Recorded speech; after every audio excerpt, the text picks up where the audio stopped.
Welcome, ladies and gentlemen, to the Franklin High School baseball team's senior night game. We're here at Franklin High School as Franklin is going to take on the Canton Bulldogs. I'm Jay Horrigan, joined with Keegan Hamblett here, a junior at Dean College, so he's going to be around for a while.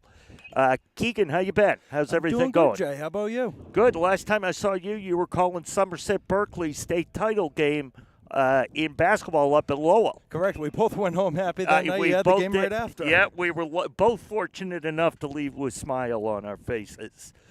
So Keegan's going to take over here. He's going to do the play-by-play tonight, and I'll be here to give you useless information, as always. Well, Jay, I appreciate you giving me the reins tonight. I know you're the boss here at Franklin Pride TV. I am nowhere near the boss. But I want to start out with this. Franklin comes in 5-6. Canton comes in at 6-4. A big matchup for both sides. For Franklin, it's all about getting back to 500. Another chance here tonight. Yeah, they're trying to get back there. They want to get themselves into a position, Keegan, where they can move into the tournament and be tournament eligible, and that starts tonight, getting back to 500, as you said. Yep, if you get to 500, it doesn't matter where you are in those power rankings. You're automatically going to get a spot. Let's take a look at the Canton Bulldog batting lineup. Leading it off will be JT Norton, followed by Teddy Schumann and Andrew Gillis. The next three, Brady Gibbons, Tommy Rose, and Shane Kelleher. And to wrap it up, Daniel Ferreira, Kyle Redquest, and Liam Connolly. And, Jay, I got to tell you, number two in that lineup, Teddy Schumann, batting 500 on the year, 10 RBIs, leading the team in a lot of categories. He's going to be the player to watch out for tonight. You know, it's a lot of fun to see Canton playing better. They don't always have the best team in the league, but they've been competitive this year. I think also, too, another player to look out for is going to be Andrew Gillis. He's the number 3 guy in the lineup, but batting 306. He's tied for the team lead in stolen bases, so if he's able to get on board, watch out because he is one speedster. Well, we'll look forward to that. Hopefully the Panthers will be able to keep him off the bases, and that won't become a issue in the game. The Panther defense is going to be key tonight. Let's take a look at that Panther defense. On the infield at third base, Sean Kryzak. At shortstop, Jack Sullivan. The second baseman is DJ Silverstein. And at first is Ryan Connolly. Left to right in the outfield, Matt Lucini, Cole Sidwell, and Zach Weiner. And it's Joey Gogan doing the catching for Greg Bono. Now, Bono had an outing last week in the game against Wachusett. He won a couple of innings, allowed a couple of runs, but overall he commanded the Canton side and the Franklin defense very well, and that's going to be a big key tonight. Yeah, and he is watching him warm up a little bit. He's really excited for this opportunity, and he's looking forward to hopefully having a fairly dominant game, but a game where he can go deep into it. This is a Franklin side that has defeated Canton in 6 consecutive games. The last time Canton won was in 2016. Each of those meetings, Canton has yet to score more than 2 runs in a contest, and they're up first tonight, so let's see what this offense can deliver. And here comes JT Norton to the plate, batting 176 on the season. Great crowd here at Franklin High School. As we mentioned, it's senior night, and this is the night that everybody looks forward to. Players, coaches, parents. It's just an overall fun night to be here. Yeah, we have, considering the temperature is about minus 12 degrees, that's Fahrenheit, we have a pretty decent crowd so far gathered around the field. It's Franklin in the home whites, Canton in the road greens. That one is hitting to left. Lucini trying to run on it, and he's got it for the first out. A nice read in left field by Lucini. Yeah, nice job by Bono getting the fly ball and allowing them to retire the first batter. And now the big guy, the team MVP, Teddy Schumann, coming up to the plate. He's not only a good batter, he's a darn good pitcher, too. 7 innings pitched on the year, 10 strikeouts. Not bad. Here's the delivery from Greg Bono. That one is fouled back behind the Franklin dugout. It's what you like to see from a pitcher early on, the control and the speed. Yeah, and I love watching him from being a lefty. See if that helps him out at all tonight. That one swung in a left again. Lucini is charging over and is unable to make a play on that one. Does run the count to 0-2 though, so another batter in Bono's favor.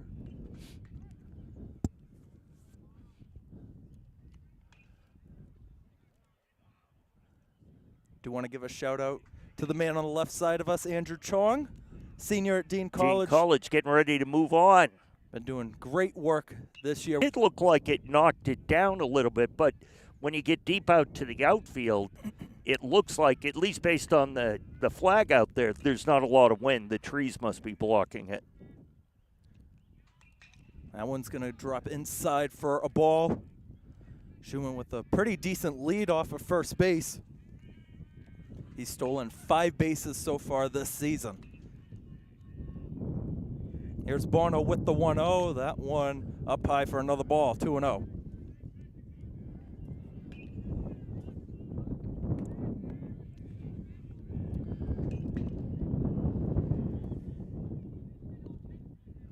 Bono set, ready to deliver, and that one's up high and in, 3-0. And this was a problem last week against Wachusett.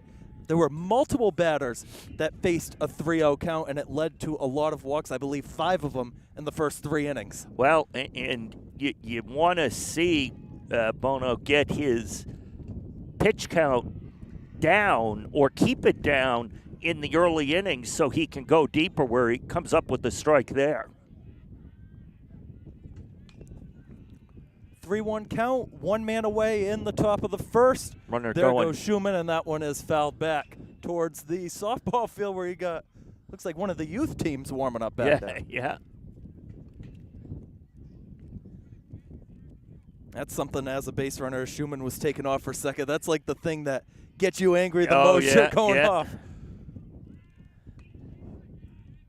Let's see if he does it again this time on a full count. Here comes the 3-2 pitch, is up high and away. That's ball 4, so it's first and second with 1 out. That pitch there, Keegan, looked like it may have just slipped out of Bono's fingers as it kind of tailed off a little high on that last pitch. Here comes Brady Gimmons batting .370, 5 RBIs on the air, looking to drive in another one in the opening inning. Bono throws it up high again.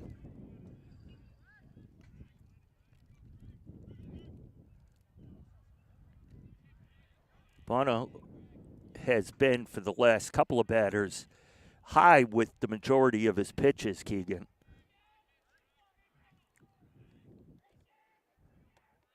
It's a 1-0 pitch, looking to find some momentum his way, and it'll drop in there for a strike. Nice pitch there. And if you're Bono, you don't have to throw a strike every time. Maybe you can get the batter to chase at something in or outside. You want to have it right around there, right around the plate, so he does go chasing after a bad pitch. First and second with 1 out. Here comes the 1-1 pitch. Is taken all the way for another ball, 2-1. It looked like it might have been a little bit high. Yeah, that's what I thought it was. And we're pretty far down the first base line. Yeah. The reason why we're announcers and not umpires here at the high school level. And there's a throw back to second, and on to third is going to be Schumann. Now the throw gets away. Schumann is heading for home. Throw's going to be close. It is not in time, and Canton has the lead 1-0, and going over to third is Gillis. Gillis heads up running there. Once that throw went to third, he made it. He was halfway between first and second. He finished the trip down to second, and then when it got away and hit the fence, he was on his way, and there wasn't even an opportunity to try to get him. And that's just smart base running right there from Gillis and from Schumann as well. Yeah. And now because Gillis is on third, the whole infield's coming in. 2-1 pitch is inside. Well, I believe you said earlier, Keegan, that Canton had not scored more than 2 runs off the Panthers in the last 6 games. Correct, the head-to-head matchups. Yeah, they're in danger of changing that. At least the Panthers are changing that in the wrong direction tonight. Canton obviously looking to score much more than 2 runs. And we talked about it before the game started here tonight. We both know how much this game means to both sides. They're both fighting to get into the state tournament. Now we're in the second half of the season. Here's the pitch, swung on and fouled off to the third base side. Looked like on that pitch, Bono kind of dropped his arm angle a little bit and came maybe 3/4, not quite sidearm, but, you know, maybe he's trying to make adjustments to get the ball in the strike zone. A full count. Here's the 3-2, swung on and popped up in the infield. Running over Sullivan. Kryzak is there to make the play for the second out. That's a big out right there for the Panthers. Huge. Now the infield can move back to normal depth, so they have more time to make a play on the ball. Now there's 2. Nice job by the infield there, Keegan. Keeping an eye on the runner at third while making the play in foul territory. Yeah, there was a third baseman who went over for the catch, so you always have to be alert. That swung on and into left, and there's the second run on an RBI single for Tommy Rose. It's 2-0 Canton. Rose right on top of that first pitch. He was swinging, I think, no matter where the pitch was. That pitch hung up there for a little bit. Yeah. And that is the 6th RBI of the season for Tommy Rose. And now it's Shane Kelleher. Bono looking to get out of an early jam. Swung on into center field. Sidwell is backing up, locates the ball and makes the third out, but not before Canton scores twice in the opening inning.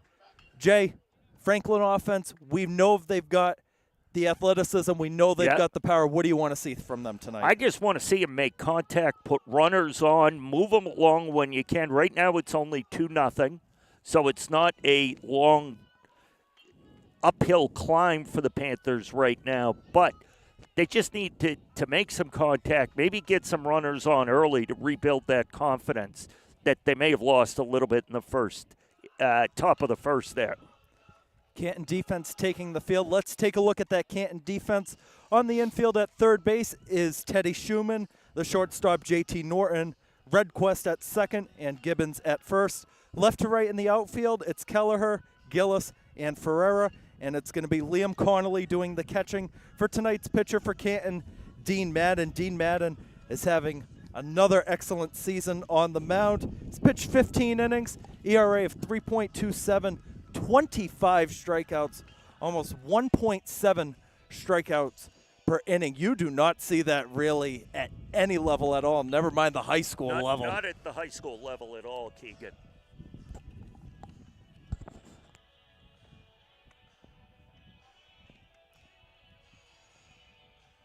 Another beautiful night here at Franklin High School.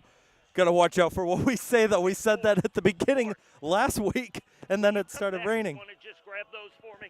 Thanks. Sorry about that, Keegan. I dropped my sunglasses over the fence. Oh, you're all good. I noticed that right at the beginning. Had to ask one of the players to grab them for me when he's done warming them up. Thanks, appreciate it. Shout out Grady Carr right in front giving you the glasses. Tremendous play. Now he's trying to get us hit. Oh, and there's just multiple baseballs coming at him, too.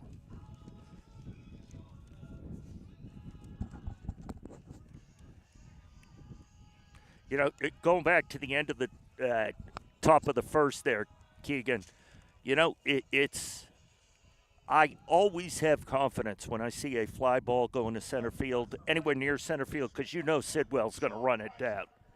He's one of the top center fielders easily in the Hockomock League, definitely in the area. He's such a good athlete. What I noticed just in that first inning, how fast he's alert to that ball, too. He gets a good jump.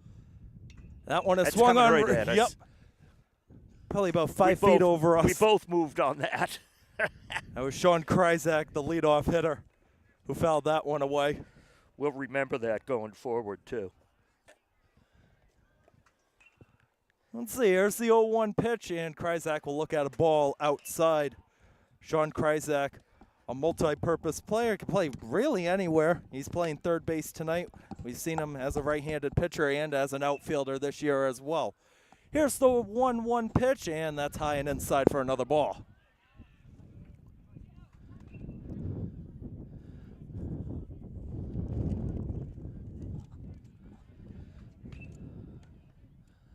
There it is, swung on the infield. That is to third. Schumann with the long throw over, and in time, right on the money for the first out. Shortstop number 10, Jack Sullivan. Jack Sullivan coming up next. At least they made, with that at bat, Keegan, a little contact. It's what you want to see early on, too. Yeah. Here's the pitch from Madden, and Sullivan looks at one downstairs.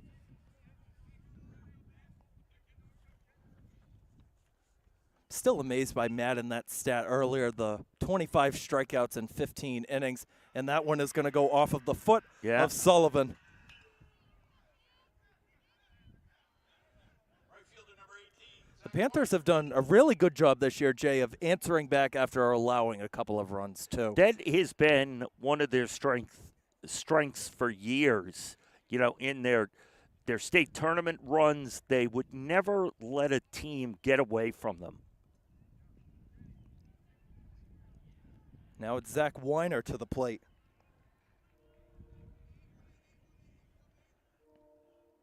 First pitch to him from Madden is taken all the way for a strike.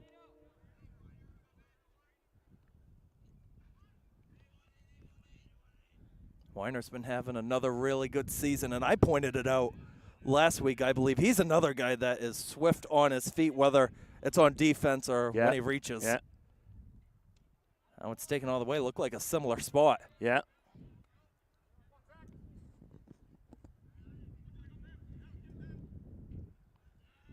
Oh, 2 count with one away and a man on first. Madden's ready to deliver. Here it comes, and that is high and in. That was Weiner who had to duck out of the way for that one. Always wonder about those when we're at the angle we're at. How close that really is when players step back or they duck. We, obviously being up the first baseline, we can't tell. That one is going to be tapped right in the grass, and that is going to work. Wow. Good hustle play there from Weiner as he's well past first base. And that was just a tapper, too. He didn't mean to do that at all. No, it looked like he meant to hit it right square on the barrel, obviously, and hit it on the bottom of the bat, and it hit the dirt and kind of died. And it, to some extent, better than a bunt, but gets the runner down to second. 2 on here for the Panthers. Now it's Pat Louisi to the plate. Here's Madden's first pitch to him. That's going to be a strike.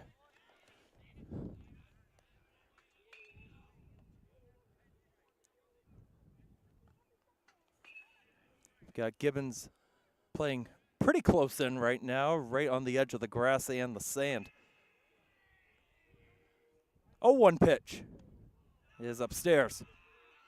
Yeah, it looks like the corners, first and third, are, if the ball comes to them, they're going to try to set up a third to first double play. The middle infielders are just going to go second to first. That one is swung on into left. It's going to get out. Yeah, there it goes. Yeah. It's drifting out.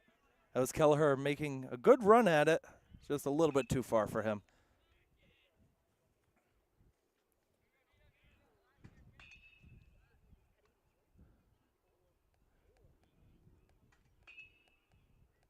And Jay, what do you do here if you're the pitcher, Madden? What do you try to offer?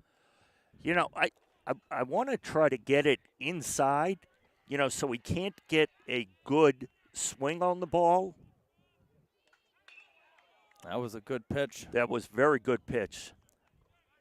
And looks like it looked like it was exactly the opposite place I said I was looking for it. So hey, you know what? It works though. You'll take it, right? Yeah. All right, there's 2 away in the bottom of the first. And now it's DJ Silverstein. First and second, 2 gone. Franklin looking to answer back. Delivery from Madden, taken all the way.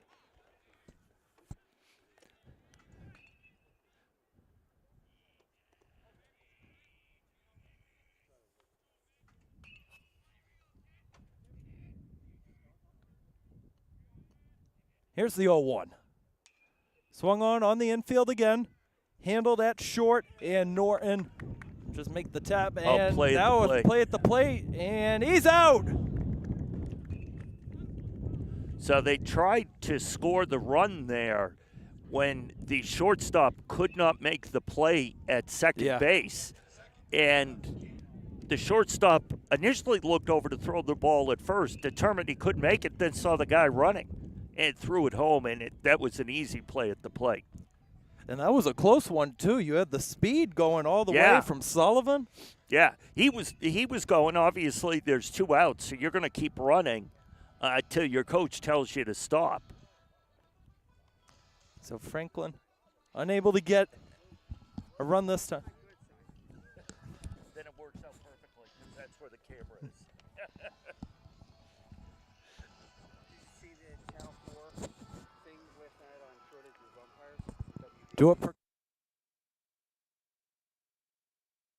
Redquest and Connolly. I'm a football and I'm a basketball, so yeah. If you're watching on our Franklin Pride TV YouTube channel, we do thank you. Keegan and Jay on commentary, Andrew and Chris running the show. You got Andrew running our camera, and you got Chris doing all the directing from the computer.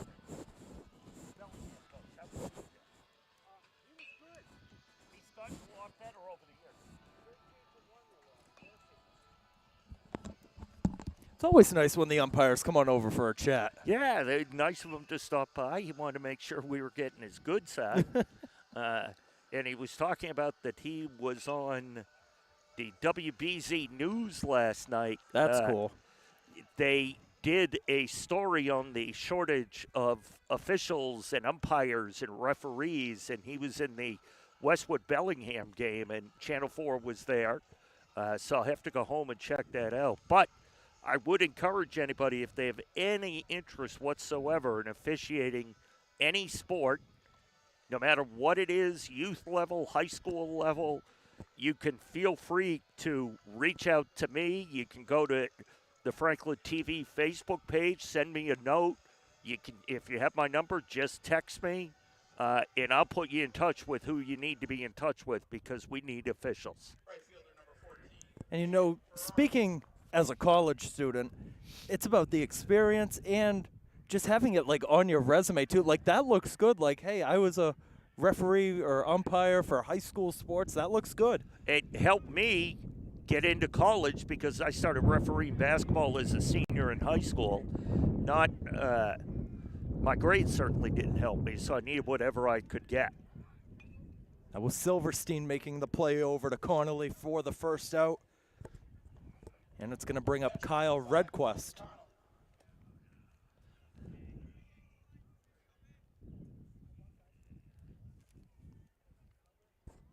Here's Bono with the pitch.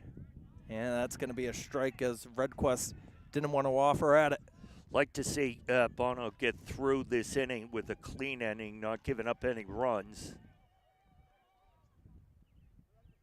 That one chased on and missed for another strike. That was a good pitch right there. It was. He looks maybe a little more comfortable, Keegan, out there, Bono does. Yeah, last week against Wachusett, I'm going to keep bringing it up because I'm not too familiar with Franklin baseball, but he came in the third inning. Yeah. He let up 2 runs, and then the fourth, the fifth, he started finding his groove. That, yeah. Yeah. Similar stretch so far right now as that one is upstairs. It'll run the count to 2-2. Yeah, you know, when you think about it, for these players, especially the Franklin players, with it being senior night and everything, I'm sure there's some nerves, some butterflies as that's in the dirt. In all the players, and especially Bono, that doesn't have necessarily the varsity experience that someone like a Cole Sidwell has, or someone like that. And Bono is a senior. Yeah. And obviously, like, playing at those lower levels can definitely help develop, as there's a strikeout for him. First strikeout of the night for Bono, and there's 2 away. But it all leads up to the end goal, which is that varsity level. Yeah. And here comes Liam Connolly, the bottom of the batting order.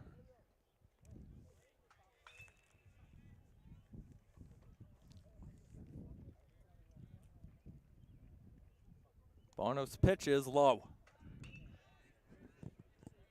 And you talk about the nerves with senior night, too. I think part of it is you've got family members, you've got students who usually aren't here. It's definitely a much bigger crowd that you're playing in front of. Yeah. And with the sun we had all day, it looked like it was a much more comfortable weather night than it, the temperature clearly when the sun has gone down has dropped significantly, and it's supposed to get down in the 40s to 50s tonight. But so that I think more people maybe came out. It'll be interesting to see how many of those people will be left at the end of the night. Hey, you got to battle the elements. That's Yeah, like football yeah. season or Yeah. even hockey season right at that rink. Oh, you're telling me. 2-2 count right now with 2 away. You got Bono looking to make this a 1-2-3 second inning. Here's the 2-2 pitch. It's outside. The count runs full.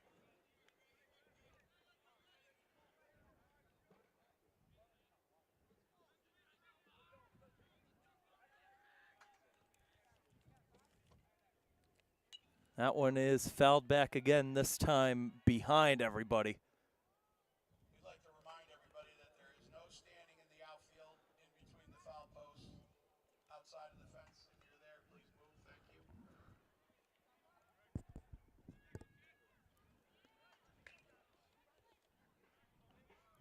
Bono's ready to deliver again to Connolly. See if he can get him this time, and he can. He does. Called third. 1-2-3 second, including 2 strikeouts for Bono, and that's a good sign right there for the Panthers. What a difference an inning makes.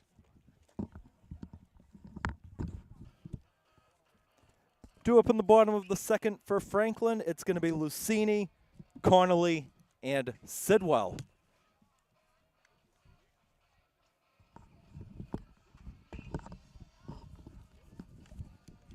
And we'll take a second off the mic to let the Canton defense warm up. We'll keep the camera running, though. We'll be right back.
We again get visited in between innings. Get a visit from the umpire. And him giving us the lowdown on his life. We won't share it all here. You may have picked it up over the microphone. I tried to cover it, but Yeah, they call that fill-in information on the mic. You got to go 2.5 hours calling games all the time. Right.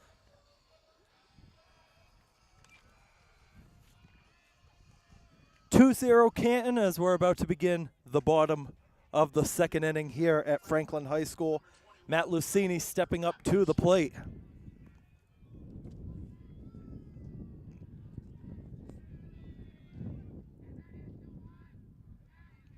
Madden's ready to deliver the first pitch of the bottom of the second, and Lucini will tap that one to second base. There to make the play is Kyle Redquest for the first out.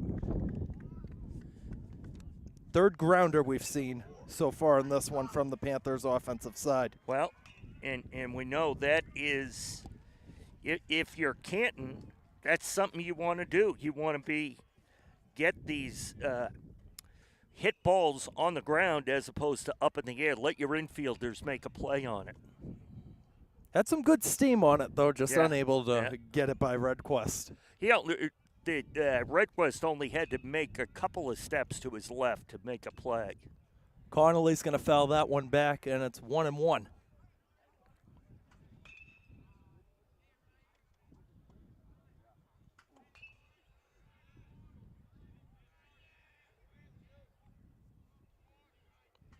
Madden's 1-1 pitch is inside. One thing that I've taken away from the pitcher Madden so far is his tempo. He knows how fast and how slow to limit his pitching. Yeah, yeah.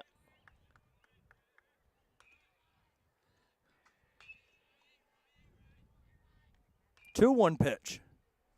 Connolly will foul another one back.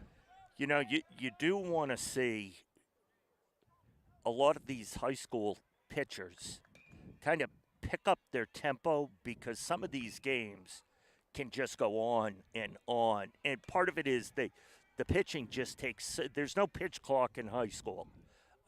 They have instituted at the college level I don't know if it's at the D2, D3 level. I know it's at the D1 level. And you want to just see them do things to kind of speed it up just a touch, I would think. You know, it's worked in those upper leagues. Yeah. As that one's in the dirt, count is going to run full. Yeah, it obviously, like anything, any change, it gets resistance initially. But you're right, Keegan. It has worked in the levels we've seen it at. And you know what? I'll admit it. I was against it in the MLB when it first came, as Connolly is going to walk. So Franklin's got a man on with one away in the bottom of the second. And it's probably going to be forever until we get that. But even something as simple, maybe like limiting pitching changes, and I know there's like a pitch count the high school has to follow. So you won't – it's similar in boys lacrosse. There's no shot clock. Correct. You see that on the college level, there is shot clocks or pitch clocks. I don't think, at least for quite a while, you'll see that anywhere at the high school level for no other reason the expense of adding the clocks. Correct. And then you've got to have an individual who's going to man the clocks and has to learn when to reset it, all that. Here comes a 1-0 pitch, and that one is going to be inside for a 2-0 count. By the way, that first pitch that was thrown to Sidwell, it was a wild pitch, and Connolly was able to take second base. There's a shot on him right there. Here's the 2-0 from Madden, and that one is outside. 3-0. You know, another thing that Sid brings to this squad is he knows the strike zone. He can be such a tough hitter. That's going to drop in there for a strike. I say that right before he has a called strike against him. Oh, you're not going to swing on a 3-0 count. See what he does here, though. Let's see if he gets a pitch that he likes or lets it go. 3-1 delivery. It's inside and low, and there's another walk. So it's first and second for the Panthers with one out, and it goes to the bottom of the batting lineup with Joey Gogan.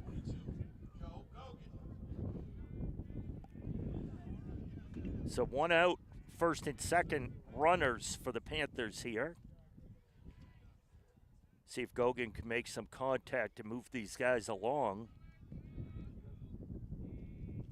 I'd be very interested to see if they both elect to steal second and third, because they're speedy guys and you want to eliminate a double play potentially. Yeah. Not going to be this time, though, as Gogan looks at a strike.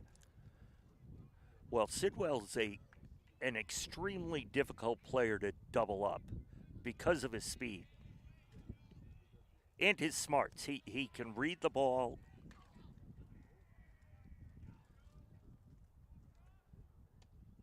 Gogan looks at another one, this time near the knees. 0-2. One thing to note right now, Brady Gibbons, the first baseman for Canton, he's probably about 10, 12 feet away from first base at the moment. Yeah, he's not even holding, Sid. He's not even feigning over to first base. Gogan will foul that one back. And they just had to stop another game going on right there. The netting goes pretty high behind home plate. Let's see if Gogan can deliver in the bottom of the second. On an 0-2 pitch. Gogan will swing that one into right. Through. That's going to be down for a base hit. Ferreira is going to throw it in. It'll be cut off. And Franklin has cut the deficit in half. It's 2-1 on an RBI single. And Sidwell was able to get all the way from first to third with his speed. So they've got another runner in scoring position with only one out. Going to have a pinch runner coming in for Gogan over at first base.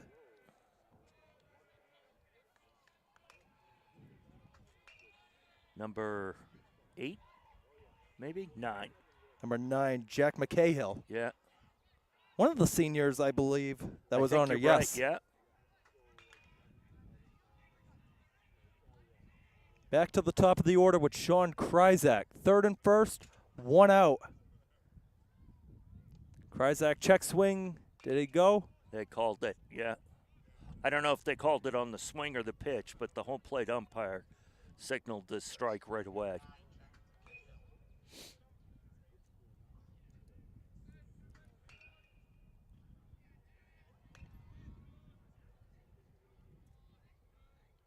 Here comes the pitch from Madden, and another strike. Beautiful pitch. You know, just watching the Canton catcher, one of the things that slows up baseball, especially at this level, is, and I understand why it's done, but it's the coaches calling the game, calling the pitches. So it is not between the catcher and the pitcher. They've got to look over to the dugout. Catcher gets the pitch. He signals to the pitcher. Then the pitcher gets ready. It just adds an extra step to it. Count is in Madden's favor right now at 1-2. On the corners with one out, Franklin looking for anything but a double play. That pitch in there for strike 3. There's 2 gone as Kryzak is down for a second time. Looked like Kryzak thought that was a little inside, but it caught enough of the plate to be called third strike. Back now to Jack Sullivan, who got hit by a pitch right off the foot in the first.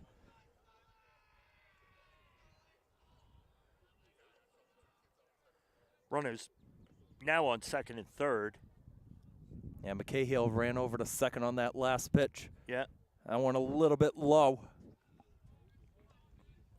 Now potential to maybe take the lead on a hit if the Panthers and Sullivan are able to drive a few in. Let's see, here comes the pitch. That's inside for another ball.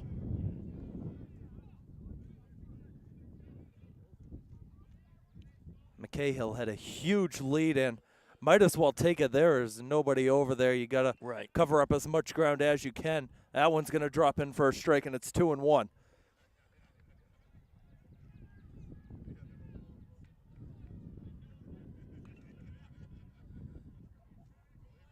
Two-one offer. Sullivan going to look at one inside. Now this pitch is the big one for both sides right now. Yeah. What will Madden offer? Here is the 3-1 pitch. Sullivan looks at it, and it's ball 4. Now the bases are filled with 2 away, and here comes Weiner. And here comes the Canton coach to talk to his pitcher and infield. There are 2 outs here.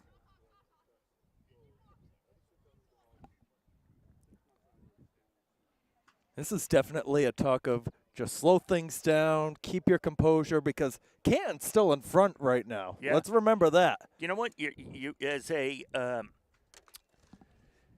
pitcher, you know, you almost want to. If you're the coach, are you telling them just pitch it in there, let them hit it, let your infield make the play? You know, they've got a fairly strong defense. The pitcher doesn't have to do everything on his own. And it's all about that type of pitch. Do you throw it inside? Yeah. Do you do it like a curveball kind? See what they offer to Weiner with the bases loaded. Franklin down, looking to tie or take the lead here. Yeah, it's going to be a strike as it drops in.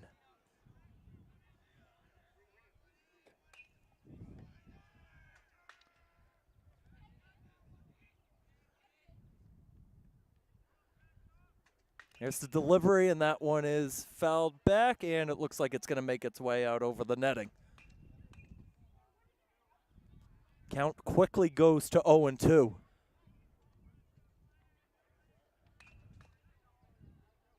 Coach Brown does not want to see this opportunity go to waste. Let's see if Weiner can deliver. Here comes the 0-2 pitch. Swung on and hit in the right. 1 run scores. Franklin looking to take the lead. It gets by Ferreira. This might score 3, but they're going to hold up Sullivan at third. It's a 2 RBI double for Zach Weiner. You know, that was what a well-placed hit, Keegan. It just over the outreached arms of the infielders and right in front of the outfielder. Was able to get the tying runs. I'm sorry. Get second and third run home and give Franklin a 1-run lead here. That was a big delivery there for Weiner. Now Louisi steps up, who struck out his first time up.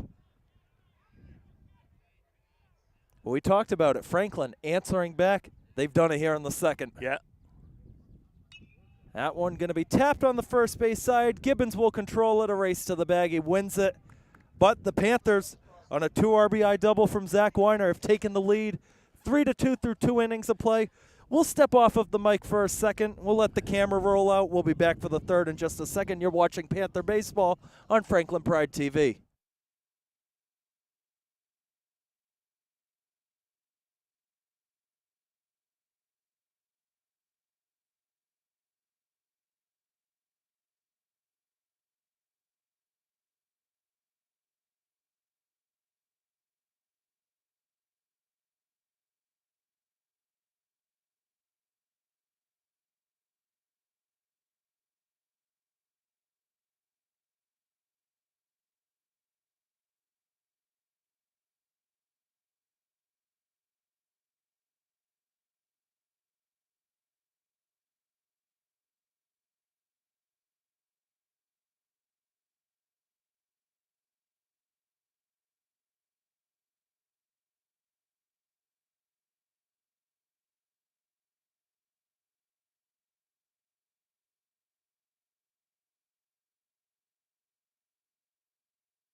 The third inning in tonight's coverage of Panther Baseball on Franklin Pride TV. The Panthers have just taken the lead over the Canton Bulldogs 3-2. Bono right back out to the mound. It's the top of the order for Canton in this third, with Norton, Schumann, and Gillis going to be up to bat. First pitch will be inside, but it hits the edge for a strike.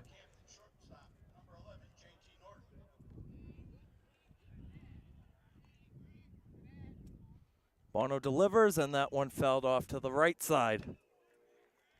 Now playing third base for Franklin, Drake McAlpine checking in over at third base.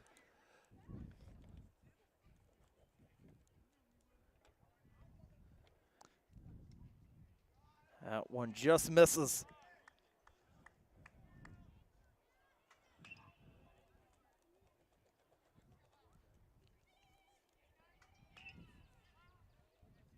That delivery tapped onto the third base side. First action for McAlpine, and he delivers it on a bullseye. That's welcoming you to the game. The first hit ball is hit right to you. It's making sure you're enter. alert. Yeah.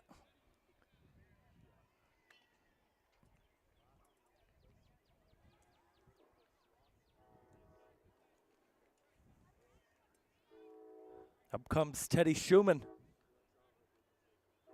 Schumann, the left-handed batter, had a single his first time up. Bono delivers high cheese for a strike. If you're watching on our Franklin Pride TV live stream, we do thank you, Keegan Hamblett, Jay Horgan on commentary. If you like what you're hearing, make sure to hit that subscribe button. Not just sporting events, they got school, local town events as well.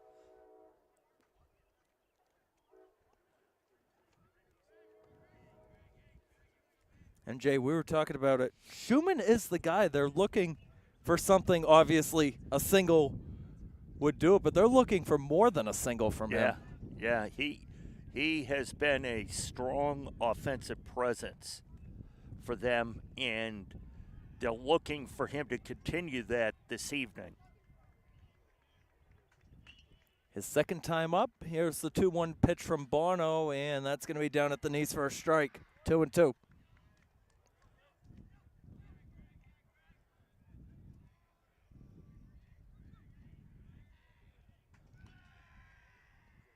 Panther dugout getting rowdy for their pitcher. And here's his delivery. Fouled back barely. Yeah.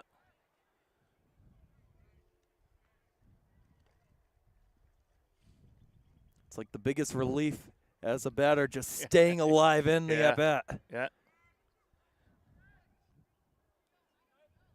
Another chance here for Schumann. Another 2-2 from Bono. Schumann rockets that one in the left center field. And unable to make the grab is Sidwell. It gets behind him. Schumann heading to second, and he'll be in standing up. It's a stand-up double for Teddy Schumann.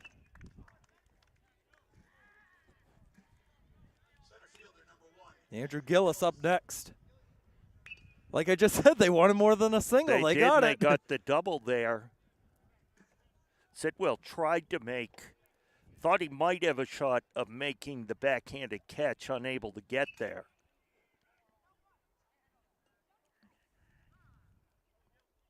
And time is called by the home plate umpire. More importantly than the improvement from single to double, the tying run is in scoring position. Bono delivers, and that one is fouled back off the netting. You've got some activity going on in that Panther bullpen way down the third base line. Two guys warming up.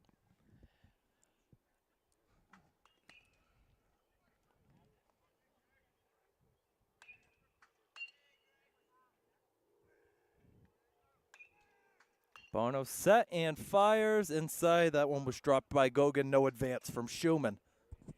Yeah, it didn't get too far away there from Gogan, so not really an opportunity for the runner to advance. And you also don't want to get risk being thrown out and then there being two outs. Yeah, not when you get a runner in scoring position. That one upstairs.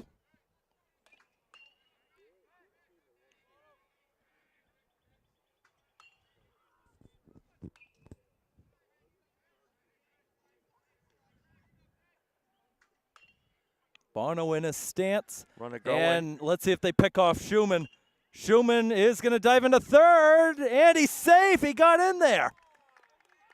Close call. Coach is coming out now to discuss that with the umpire. I don't know if this is something where the umpires can get together and maybe overturn it. I believe they can talk. I know in softball you can. And they're going to have a brief little meeting here. The ump on the base had him getting his hand in there before the tag. And now they're going to discuss it. And now he's out. And they called him out, so now we're going to hear from the Canton coach.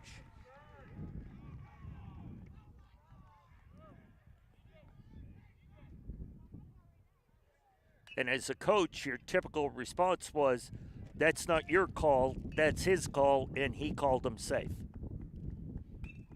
But with only 2 umpires in the angle the umpire had on the bases, he may not have seen when that tag hit. The ball definitely got there before Yeah. Schumann did. And as soon as that call was made, he had his hands on his head, and you don't see that unless you know that they weren't sure. Like, you're not going to have a high school player going to be arguing and complaining if it was the right call. Yeah. Now you've I do find it interesting that you were not going to see the umpires call it again, change it again.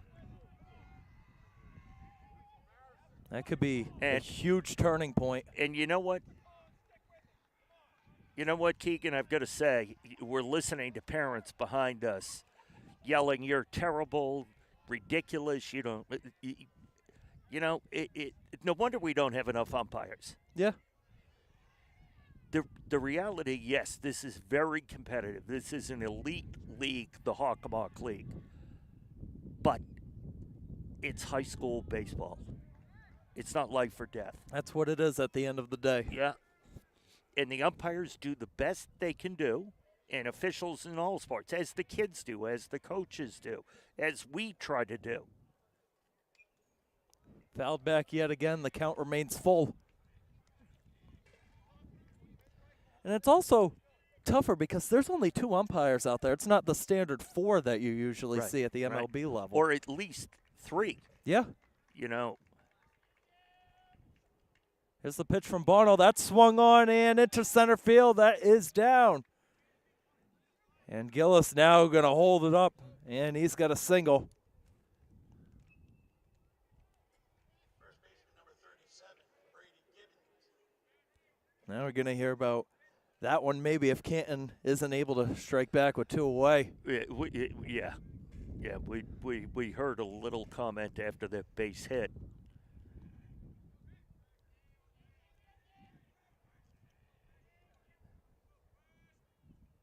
Delivery from Bono is high and outside.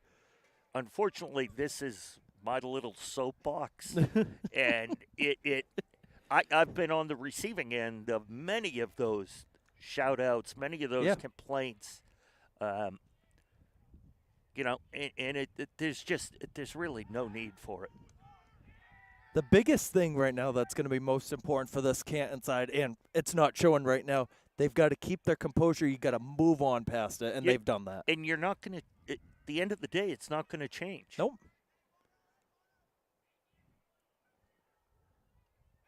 And that one's going to be thrown back again for a second time. Gathering up dirt on the pants is Gillis. Well, Bono would love to get out of this half inning without giving a run as the runner goes. Yeah, there goes Gillis. And a good throw over. Oh, he's safe. I'll tell you, that one looked a little bit closer than the one over at third base. Well, I couldn't see from here. I've got to, at that point, the umpire's 10, 12 feet away. He's got the best angle.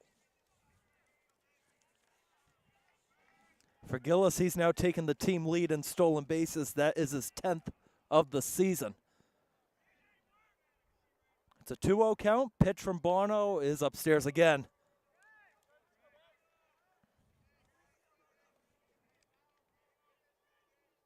I got to give credit to Joe Gogan on that throw over to second. That was about as perfect as you could have done it. Oh, that was a real nice throw. If anything, maybe a touch high, and it took a little longer to get the tag down, maybe. And now you've got to walk to Gibbons. Only the second walk allowed by Greg Bono in And this one. Coach is coming out Here here comes Coach Brown. to talk to Bono and the infield. And it does look like they're making a change. Looks like one of those guys are running in from the bullpen.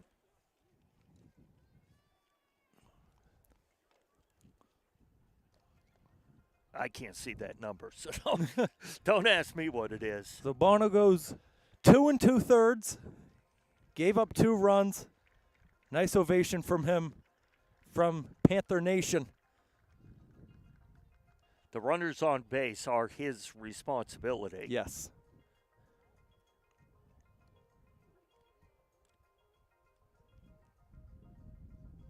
Only gave up 4 hits through 2 2/3 of work.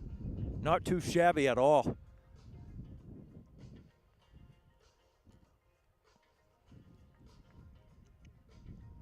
Just looking for everybody to break up. And Number there it is. 20, No yeah. new pitchers. Owen Lewis, the sophomore. Yeah.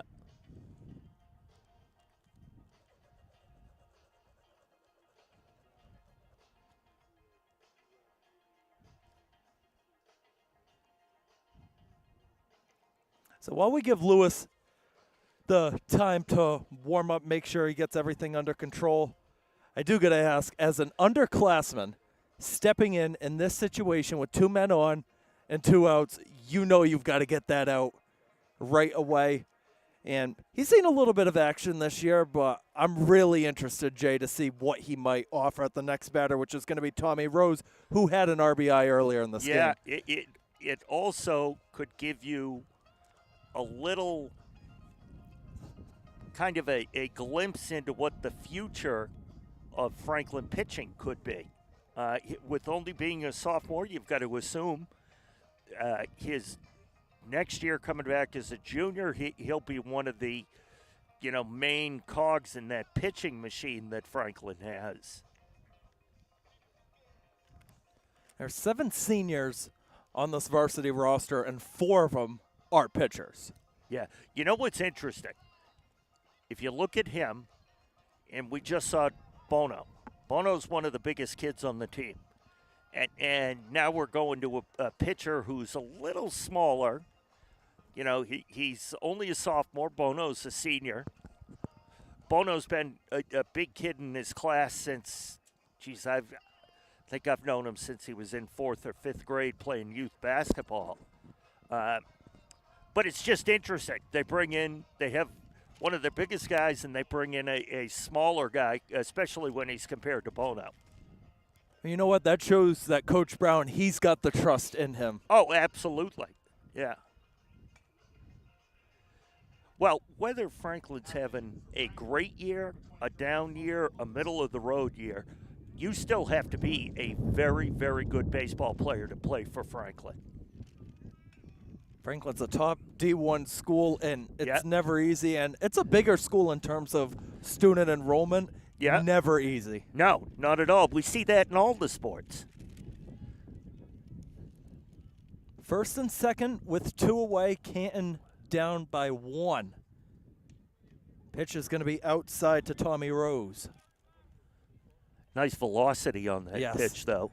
We saw that during the warm-ups, Yeah. too. And some of the pitches that he was warming up with to Gogan were just clipping that outside Yeah. corner. That is a very nice characteristic to have. 1-0 pitch is swung on, hit into center. Sidwell's running over. Now it's Weiner lining up, and he's got it. And that is the 3rd and final out of the top of the 3rd. So no more damage done to Bono's line as they retire Canton there. So neither of the runs that Bono was responsible for crossed the plate. Do it for Franklin coming up in the 3rd. It's going to be Silverstein, Lucini, and Connolly.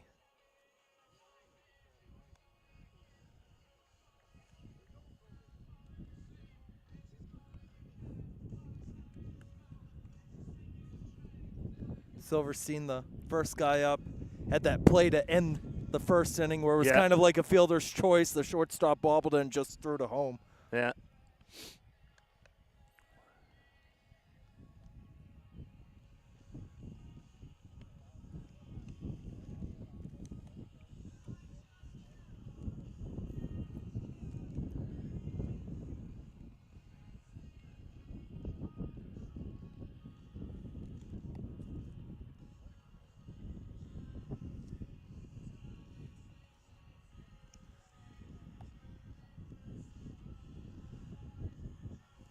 Glad we got these breaks in between top and bottom and then through the next innings, because that senior ceremony went by way too fast Yeah. for my liking. I'm trying to copy over everything.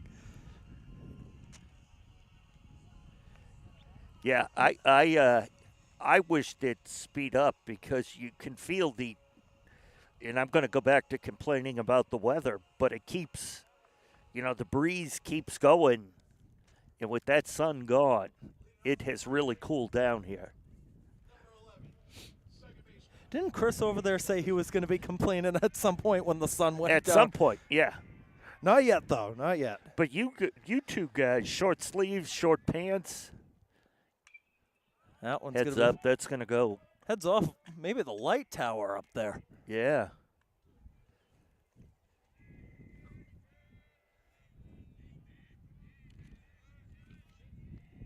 Madden's still out there delivering for the Bulldogs. The pitch is not going to drop in that time.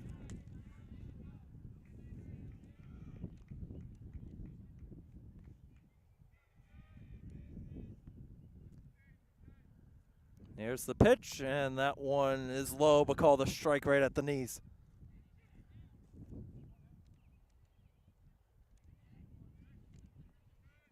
It's a 1-2 count. Dean Madden will force a tapper to short. Airs Norton to first, in time for the first out. Was closer than I initially thought it was going to be, Keegan. And JT Norton kind of like backed off on it. He didn't Yeah. run up to it. It almost looked like, too, he may have got to it in between hops. It wasn't able to, take a step into it and throw. Well, sometimes right at that edge, if it takes a bounce, you never Yeah, know where it's yeah. going to go. Lucini up now, grounded out his first time up.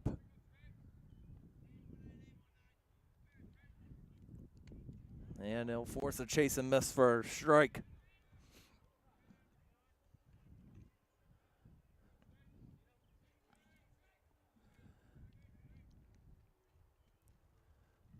That one fouled back yet again. Trying to think, he had everybody in the outfield trying to catch that ball too. Yeah, you wonder how many of them thought it was from their game, their own game. I think that's a practice going on. I don't Oh, think it's maybe. a game over there. It's different than the other one. They've got an actual game going on as that one's low. Yeah. It brings the count to 2-2.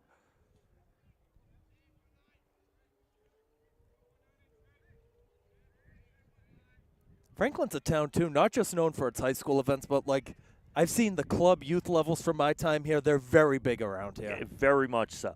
And that's a result, called third strike. That's a result, I think, of the influence of the high school programs being so good that it gets kids interested in the various sports. We've seen it for years in baseball. We've seen it in lacrosse. 25 years ago, the youth lacrosse program, if you weren't a member of it, you couldn't join it. Yeah. Because it was just the people that were renewing that they had enough space for it. It has been that way for years. We've also got good facilities here. You've Yeah. got the stadium over there. Beaver Pond's a very nice turf field, too. Well, this is obviously so that was a third strike, but it got by the catcher. Yeah, so Connolly's going to reach. Yeah. That wasn't always the case, Keegan. Well before you guys came to the area, you may have seen some of it coming from Somerset, Berkeley. I don't know if you ever played youth football or anything up here, but the fields, we didn't have the turf fields. Correct, yeah. Where this baseball field is, that was the old high school, and the previous facilities were not great. The only thing that was great was we had a field house for basketball, which was tremendous. What a home court advantage. 0-1 is going to be inside.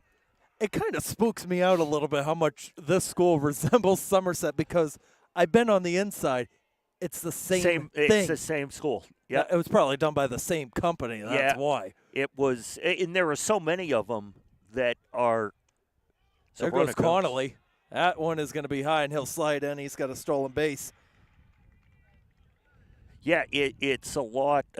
Whitman Hanson is the same. Whitman Hanson's a really good school. I think Duxbury is the same. There was a period of time where if you were getting a new school built, it had to be kind of this design. It was just how big a school you needed. Franklin needed one of the bigger ones. I also like to all of the facilities seem to be like quote unquote on campus. Like you've got the hockey rink that's right there. Yeah.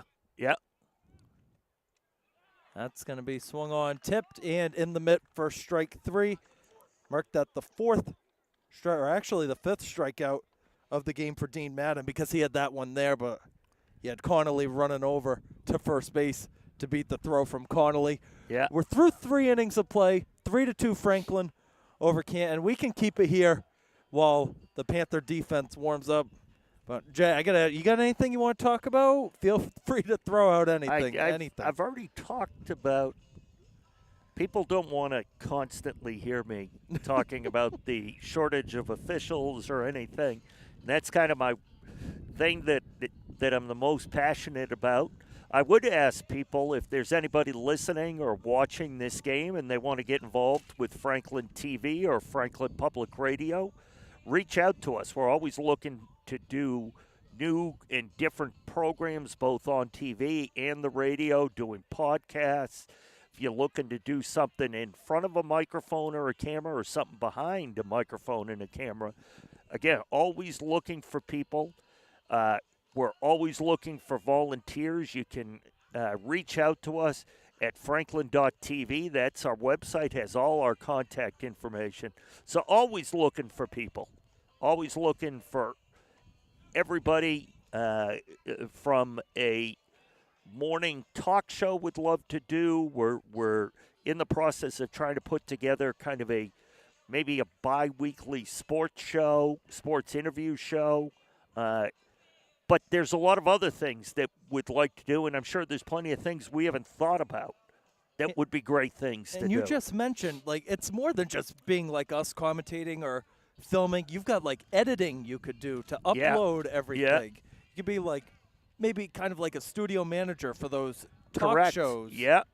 We're always looking for camera people, editors, you name it, we're looking for it. We have we're so fortunate with the staff we have right now at Franklin TV and Radio and our board of directors led by Dr. Ann Bergen. But we're always looking for more people. We're always looking for people that may be interested in considering being a member of our board of directors. Number 44, Shane Kelleher will step up for the Bulldogs in this top of the 4th. Lewis remains out there as the pitcher. And he's going to deliver a strike. Also, to anybody watching, listening, if you want to learn more about Franklin TV, follow the Instagram page. They post notices on some events that are coming up, especially the live streams, at Franklin TV WFPR. That's going to be downstairs for a ball, and that's 1-1. Just past the hour point. And this one, you said you want to speed the game up. It's going at an average pace right now. Yeah, it is. 1-1 pitch. Lewis will force a foul back. I will say, obviously, not as cold as it was during the basketball season. I was telling someone one night coming over here for a basketball game, parked in the parking lot, got halfway to the front door, and I'm like, what am I doing? This is so cold. When we did the Elite Eight together, who was the other guy that we did it with? Pete Royce. Yeah, that wasn't cold. That was just rainy and miserable outside. Yeah. If you think about it, back then, that last week of the basketball season, it was almost warmer outside than it is now. It's Massachusetts It weather is, for you. yeah. That's a strikeout for Kelleher. Third strikeout thrown by the Panther pitching.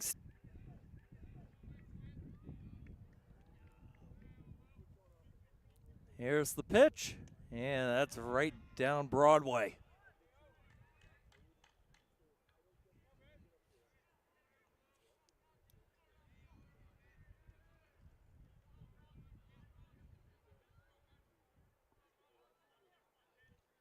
Lewis with a 1-2, and that one is going to be tipped foul. Not held on to by Gogan. Looked like it may have gone off Gogan's shin or the umpire's shin. Definitely. It didn't go like all the way towards No, the it went straight backstop. back and then deflected over to the Canton side of the field, the first base side.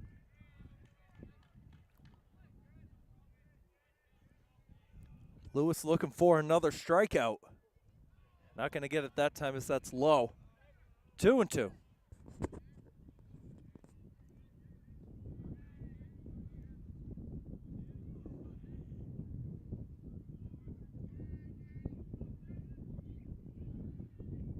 Now once outside, the count's going to run full. Do want to talk real quick. We talked about the youth groups in the last inning. You see a whole bunch of kids on the left side of us and on the far side. You never know.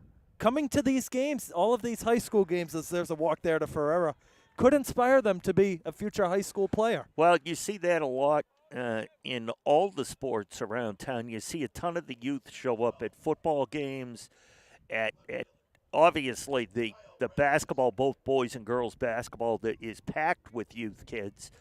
Baseball, you see them at the lacrosse games.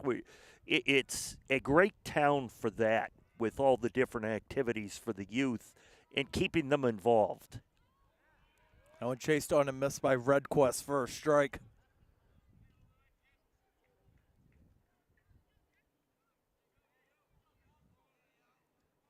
And a lot of times, like baseball, I don't know if it is for lacrosse, but these baseball games, there's no price to attend. So Correct. It's like if you've got nothing going on Thursday, Friday night. You know what? There's no, for any of the Franklin High School events, except the indoor events at winter basketball, hockey, there is no charge. You know, come tournament time, you're required to charge because a portion of that money goes to the MIAA, a portion goes to the home team, a portion goes to the visiting team, to their athletic departments.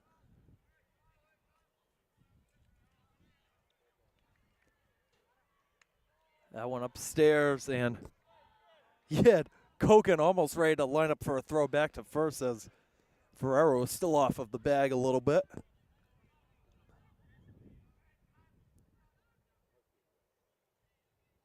Let's see if he decides to throw back here.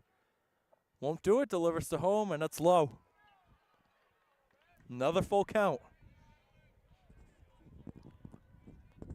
Lewis retired Kelleher to start the fourth. And a walk to Ferreira. Canton still trailing by 1.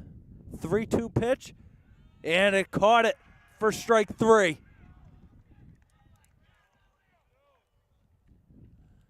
That was a nice pitch, yeah. Real nice pitch. And that was the exact spot where he was warming up in the top of the third, that exact pitch.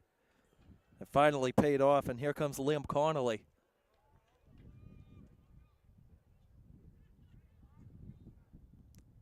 Connolly will look at one down low.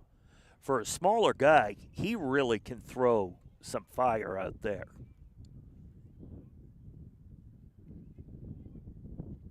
I don't know what the supposedly fastball speed is at the high. It's like 80 to 85, I think they say. I would guess, yeah.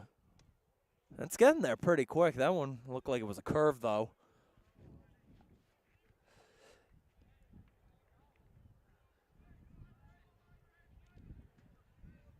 Can go to either second or first if it's a playable ball on the infield. 2-0 pitch. It is inside, and Connolly had to jump back a little bit.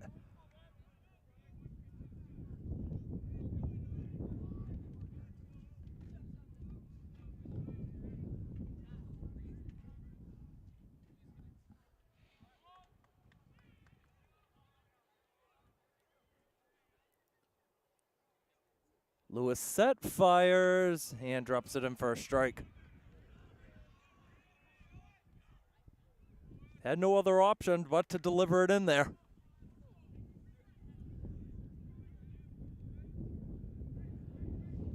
No real concern just yet. Only got a runner on first and Ferreira.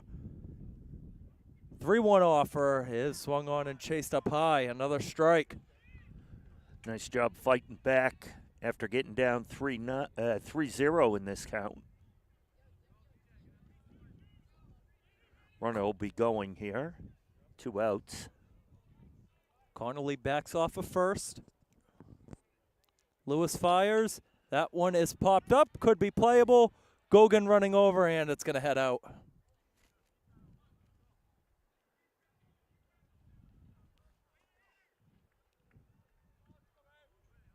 Just barely squirted over that fence right over there by the Panther dugout.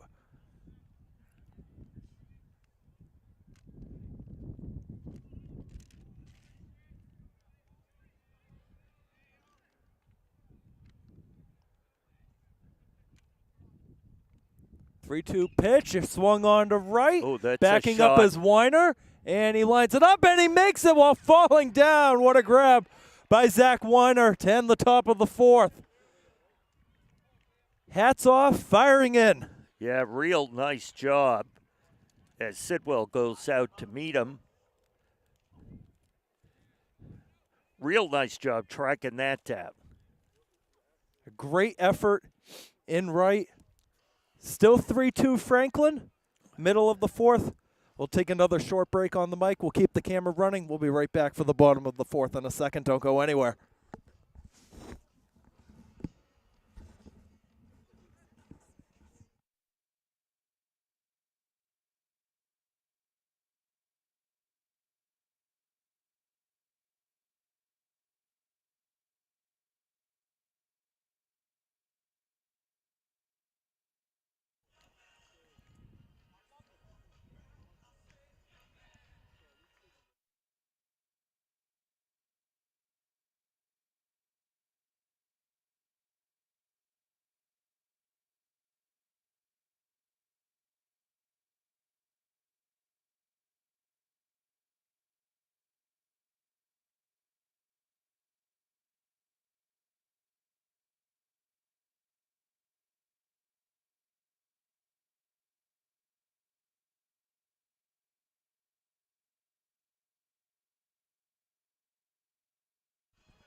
All right, back at Franklin High School as the Bulldogs continue warming up for the bottom of the 4th inning. Still 3-2 Franklin over Canton.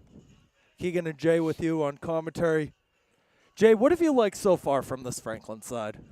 You know, they've done a really good job. They could have kind of gotten down right after that first inning, getting behind everything, but they kept fighting back. They kept working for opportunities. They do, and this, I believe, all comes from the coaching. They're all so supportive of each other. They're always cheering each other on. You know, on a cold night where it would be more comfortable sitting back into that dugout where it might be a little bit warmer, they're all standing up right at the fence, leaning over, cheering for their teammates. Batted back out there, he delivers it high. We said it in the pregame, the magic number for Canton was the 2 runs. They haven't scored more than 2 runs against Franklin since 2016, the last time that they beat them. Gogan is going to drop one into center, and he's going to be on for the second time, his second single of the evening. And it's interesting, Keegan, that they got to those 2 runs early, and Franklin's been able to hold them since. Outstanding pitching from Lewis and from Bono. McCahill's going to come back to pinch run over for Gogan. And he's not even upset about it at all. You would think, hey, I've got 2 hits, might as well keep me out there. But McCahill's been doing a great job filling in as that pinch runner this season. Seen it a couple times, actually. Kryzak back up. He's 0 for 2 at the plate. Dean Madden with the pitch, and that was a check swing foul back. Yeah.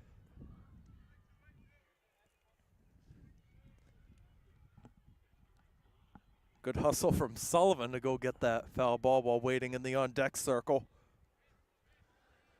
Players' work is never done.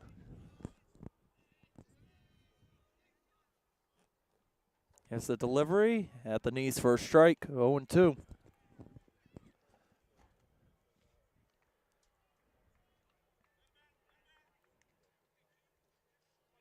No activity going on right behind us in the de facto Canton bullpen. Right.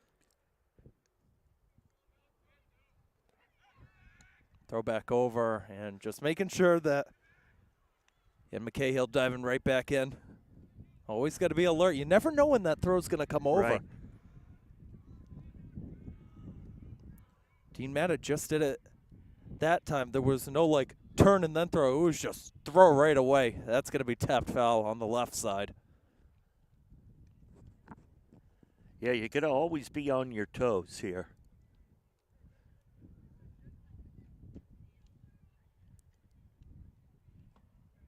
Five strikeouts so far for Dean Madden.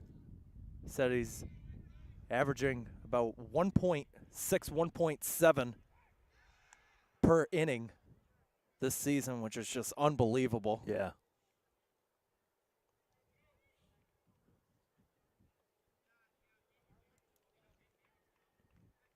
Should probably find out real quick if he's a senior or not, because they would love to have him back. Another throwback over. Almost caught him leaning.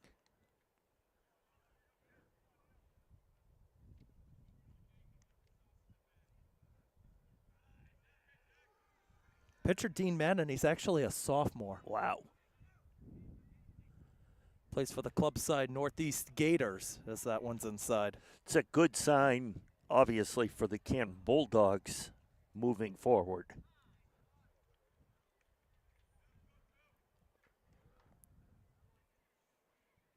It's not just him, too. Keeping any of your key players, that gets that team chemistry that can help a team be so successful. Yeah, yeah.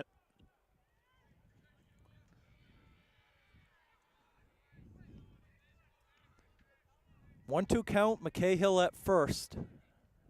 Nobody gone. The pitch from Madden is popped up. Let's see Straight who up. runs over to get it. It's Connolly backing up, and it drops. Geez, that is for a catcher. Talking about a hard play. Then add into the fact it's dark. That ball goes straight up into the lights. You lose can sight of see it. it and you can't see it. At some point, I'm running around covering my head, just not wanting to get doinked on the You'd head. just be running in the dugout at that point. I mean, that was when Madden and Connolly looked like they were both going to call it off. Yeah, I think Madden had the better view of it, too. he probably did. Doesn't matter, though. It's chased on and missed for strike three. Strikeout number 6 on the evening for Dean Madden. It's the second time that Kryzak's gone out on strikes. Jack Sullivan has reached first twice today in 2 different ways, a hit by pitch and a walk. See if he can get that single.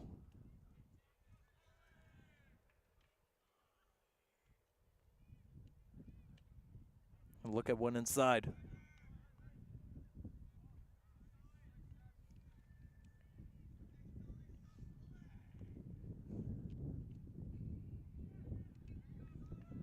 Zach Weiner is on deck. Up for maybe early player of the game so far with that spectacular catch, the 2 RBI double that put Franklin in front, had a single earlier as well.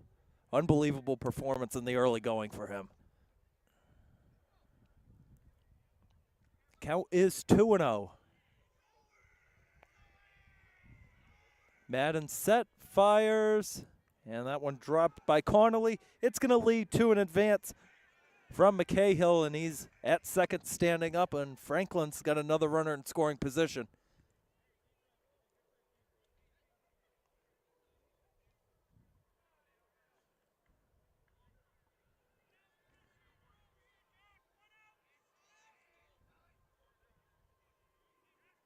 Time called yet again. And one Oh, of they're intentional walk. So they were going to, it. You don't have to actually throw the pitch. You can just say, at that point, they were going to walk them to set up the force at all three bases. I don't mind that decision Not at at all. And it was a 3-0 count anyways. Yeah. So Weiner steps up. That's high and inside.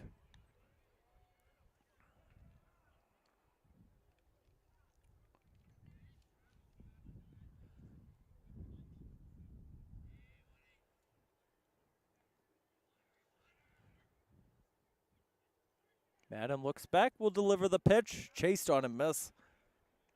He was ready to go deep with that one. Yeah.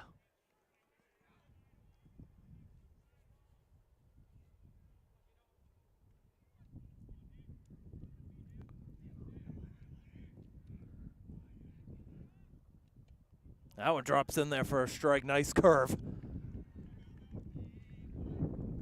1-2 count.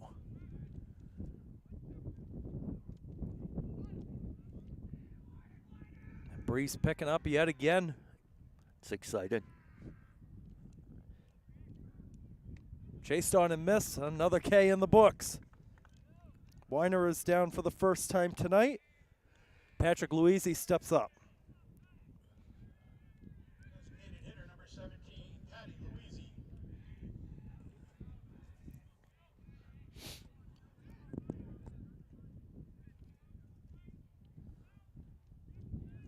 Luisi has a strikeout and a ground out. Looking to avoid Kryzak's fate and being 0 for 3. Check swing in the dirt, didn't go.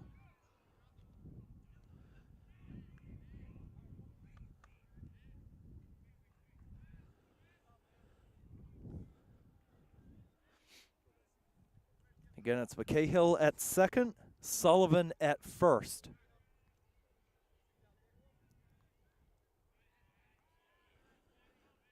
Here's the pitch. Luisi looks at another strike.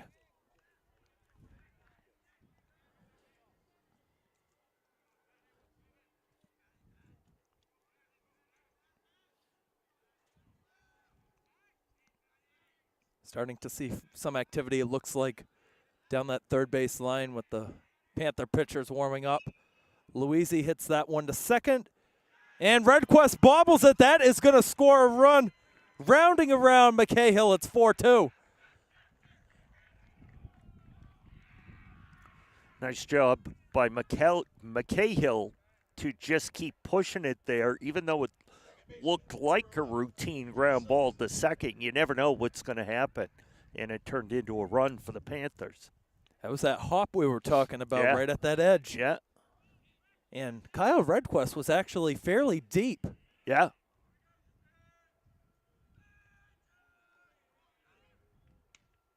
That pitch is going to be outside for a ball.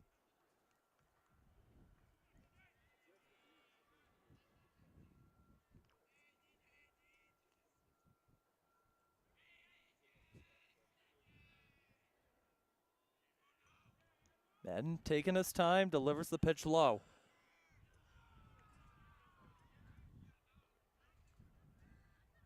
Game starting to open up a little bit in favor of the Panthers. Silverstein now facing a 2-0 count. That one delivered, rocketed, and a nice snag by Brady Gibbons. We'll end the fourth, but a run scores. That was McCahill scoring on the RBI, which was an error from Patty Luisi. 4-2 Franklin over Canton. Through 4 innings of play, we'll take another break on the mic, and we'll keep the cameras running. We'll be right back.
the 5th inning in tonight's boys baseball varsity matchup.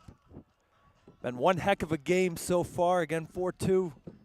The Franklin Panthers over the Canton Bulldogs. Leading off for Canton in the 5th. Shortstop, number 11. It's the top of the order yet again for the Bulldogs. Norton, Schumann, and Gillis set to bat. Lewis remains out there as the pitcher for the Panthers.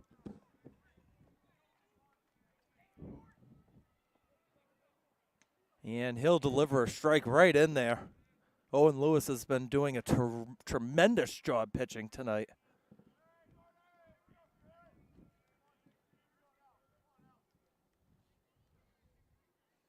That pitch high. Back it up was JT Norton.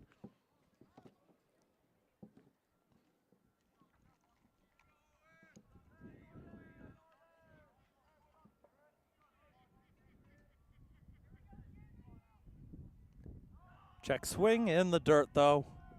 Skips by Gogan. 2-1 count.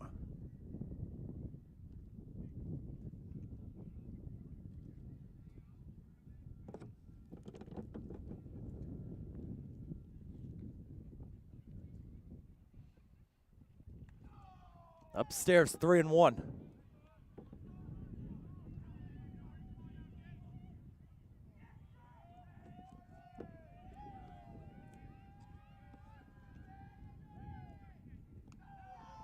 And there's a walk. JT Norton on.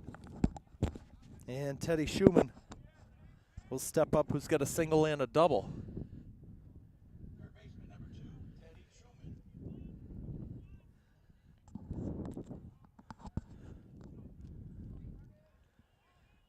Also to note, we didn't hear it from the PA guy. I just caught it right now. Sean Kryzak is actually in right field right now, not Zach Weiner anymore.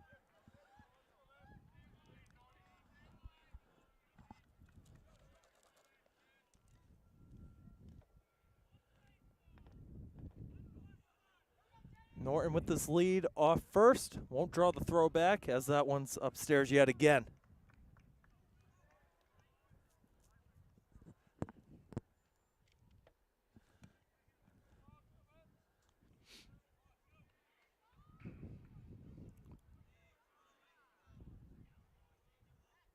And you're going to have time called here by Teddy Schumann.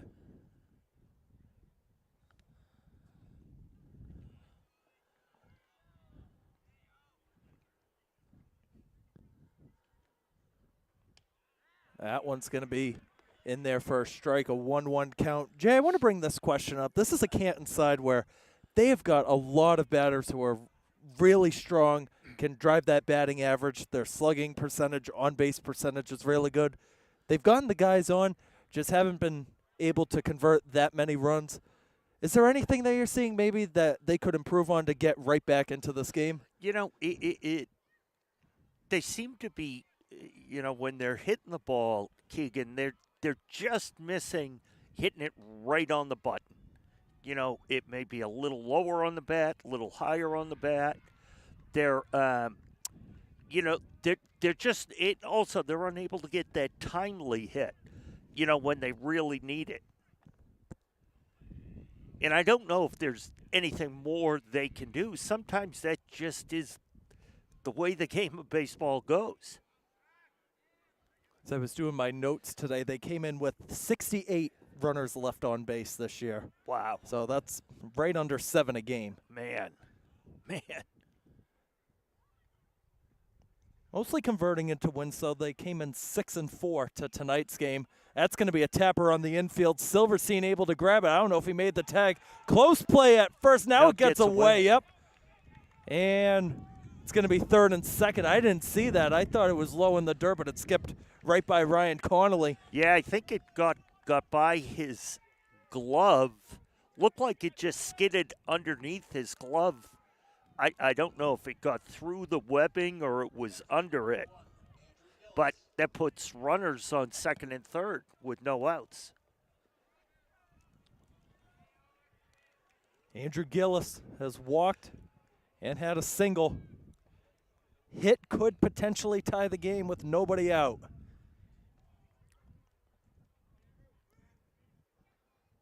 Lewis throws it outside. A nice snag there by Gogan. Yeah, that snag clearly saved a run. Yeah, that was going all the way to the backstop. Yeah.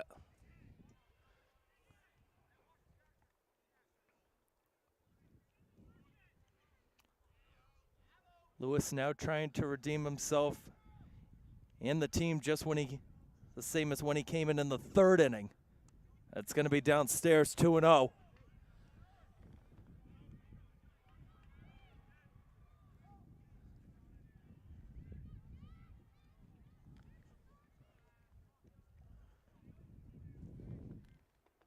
Lewis taking his time, getting into his stance. Just trying to catch a breather, and we're going to have time called. Brady Gibbons is on deck.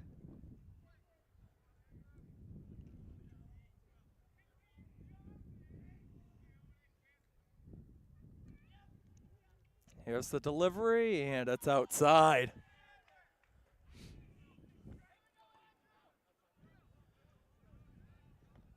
Well, this one, you got to fire in there, right? You can't have bases loaded with nobody out.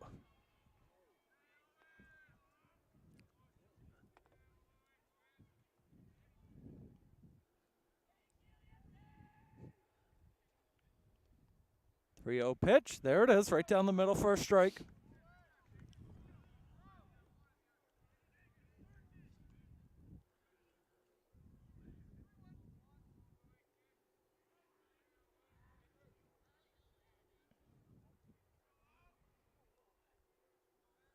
Owen Lewis. 3-1 pitch to Gillis. That's tapped on the infield. Let's see what happens. No, it got over the glove of Silverstein. They are going to hold the runner at third as Kryzak running in frantically.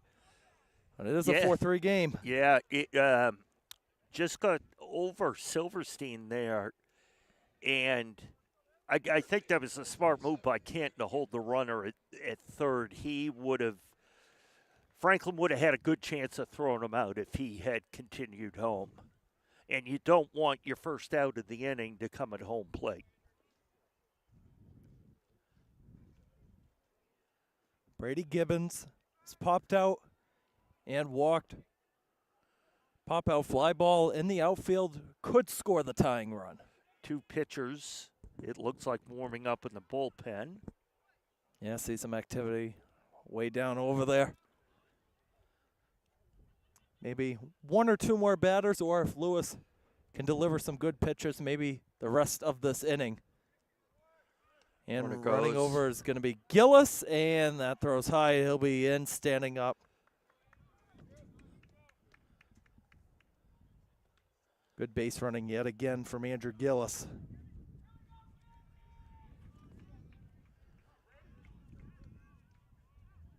Had a stolen base earlier in this one. That's the second of the game, 11th on the season.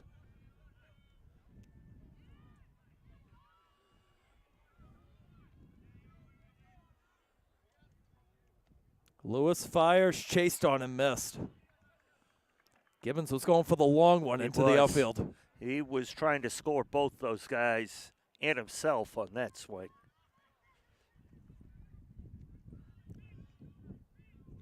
Big opportunity here for the Bulldogs on the road. Lewis fires, and it doesn't catch the edge.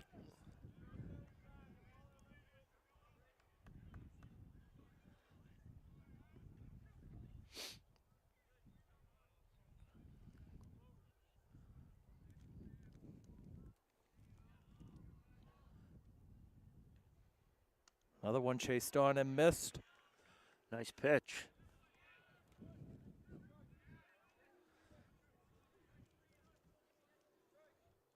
It's only two, I thought. Yeah, scoreboard, let's see, it's going to be down. 3. So scoreboard must have missed one there, but at least one out now. Tommy Rose had an RBI the first time up. Looking for another one or two.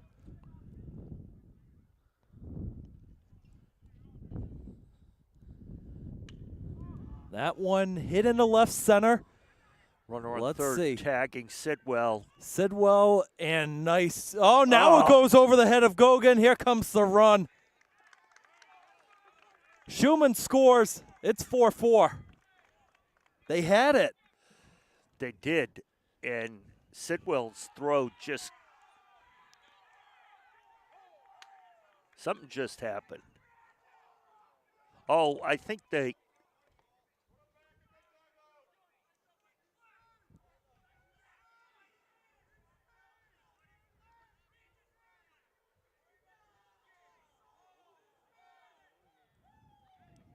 I don't know if they thought they had a legitimate appeal at third, thought he left early. That could have been what it was. Yeah, I'm not really sure what happened there.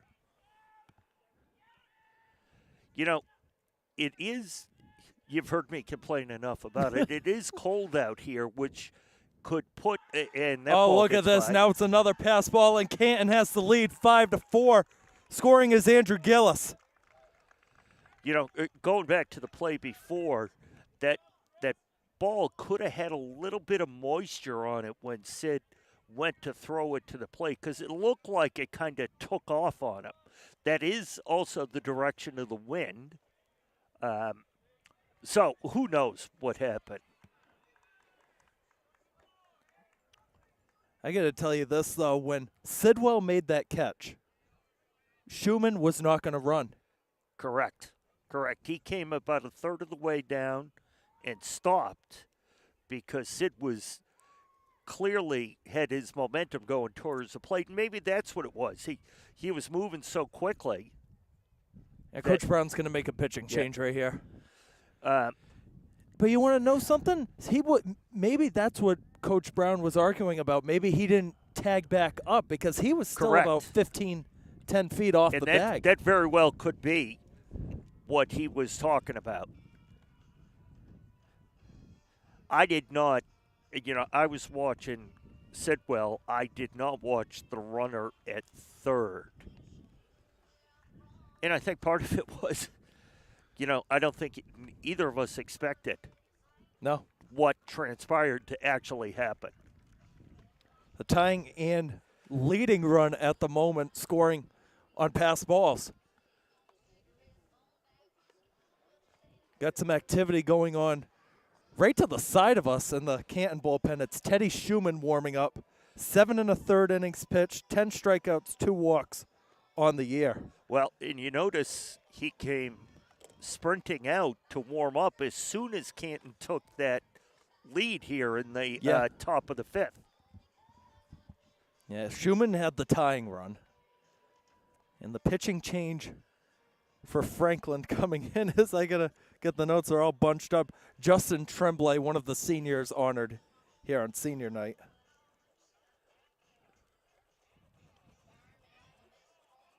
Out pitching for Franklin, number 16, Justin Tremblay.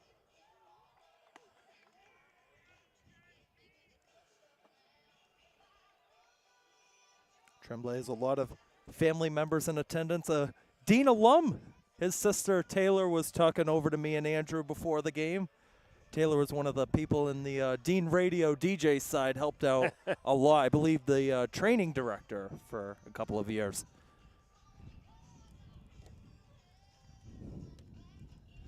What a great program they have at Dean.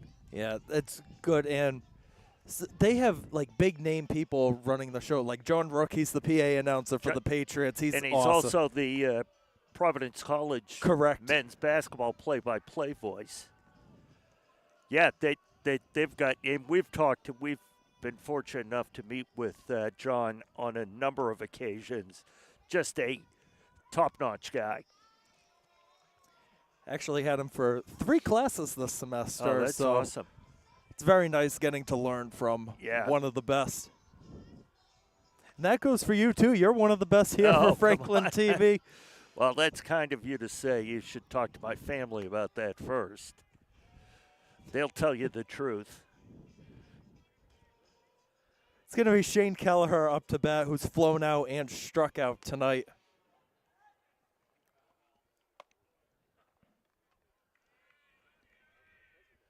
There's 2 gone.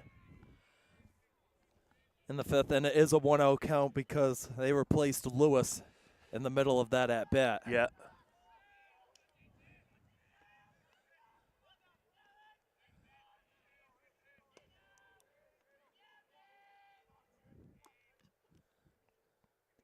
Tremblay throws low 2-0.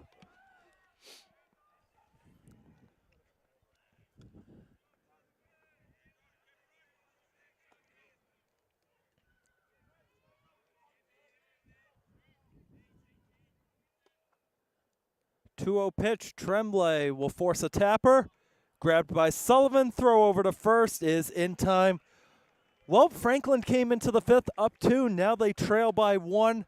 5-4 Canton in what's probably the most important game of the year thus far for both sides. Jay, Canton, they finally got the momentum on their side. You know, and they finally got over that hump, Keegan, of only not scoring more than 2 runs against the Panthers. You know, they finally have gotten that out of the way.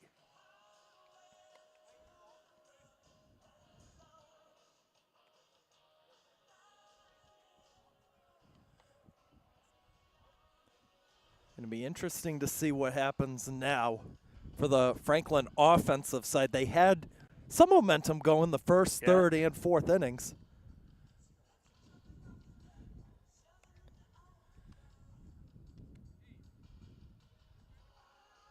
Dean Madden still out there pitching for the Bulldogs.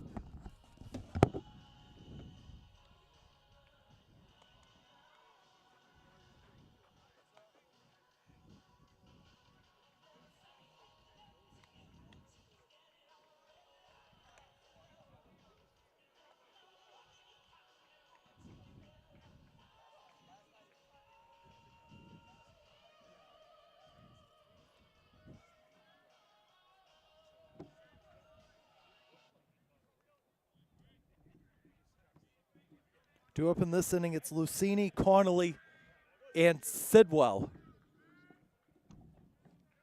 And during that break, the last time that Canton has scored 5 runs against Franklin, 2010. Wow. That's the last time it happened. So Coach Brown was the feeling was that the Canton runner came down when Sid made the play on the ball, went back to the bag, and came off early. That's what a few people watching it thought happened, at least from the angle over on our side. Obviously, the appeal was unsuccessful. And that wasn't like an appeal like we saw the third base throw, I believe, in that second inning. Correct. Yeah. Dean Madden delivers, and that one chased and missed.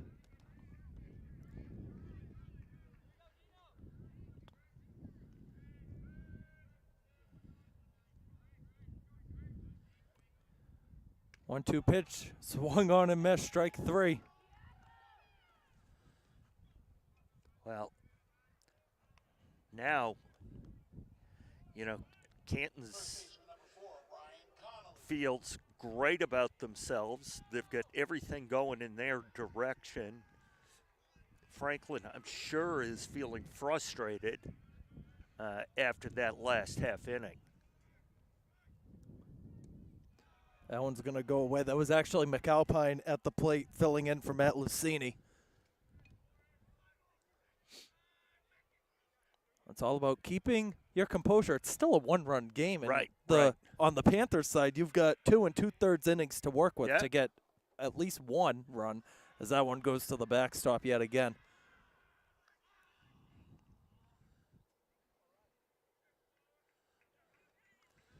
Sidwell's going to get more work just chasing down those balls that get to the fence.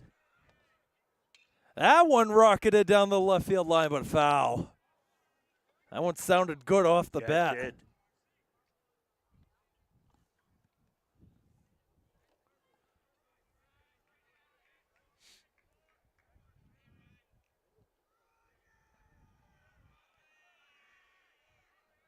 Connolly facing a 2-1 count. The delivery skips in the dirt again. This one a little easier for Cole Sidwell to rein in. It kind of bounced right in front of him.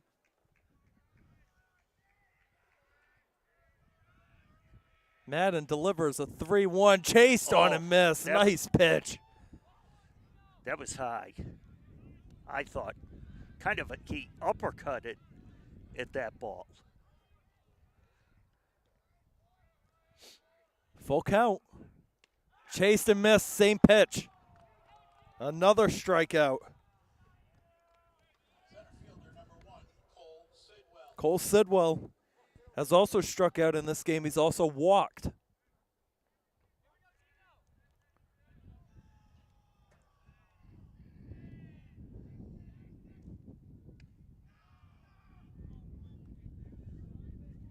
And 7 strikeouts on the night now for Dean Madden. Great performance overall. There's another strike, 1-1.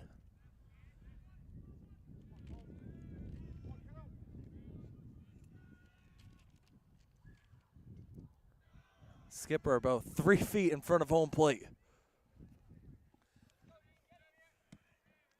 Madden's throwing a couple skippers now. Just got to control yourself. You don't want to, if there's a base runner, you don't want to have wild pitches, especially.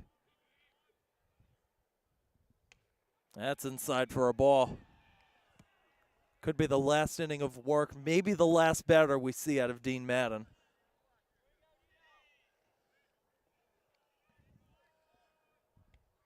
That's inside. It's dropped. And Sidwell will go over to first base. I don't know why he was hustling. That was ball 4. Yeah, because the ball got away from the catcher. With Sidwell's speed, he can go from home to second as the coach comes out. He could have, if it had gotten a little further away with his speed, he could have easily made it. He may have stood a chance, but being down a run, you want to keep that base runner alive.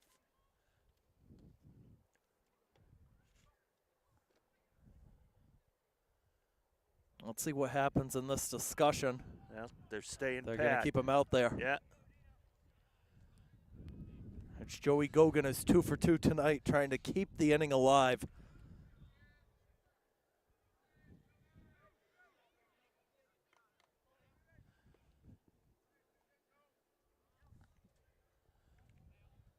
Sidwell at first, representing the potential tying run. There are 2 outs on the bottom of the 5th. Madden delivers, that one rocketed, and it's going to be snagged by Redquest. Nice play going over to his left to end the inning. And he caught that right on the collar from the infield to the outfield. This time it didn't affect him. He was able to make the play and throw the runner out. Another tremendous inning of work from Dean Madden.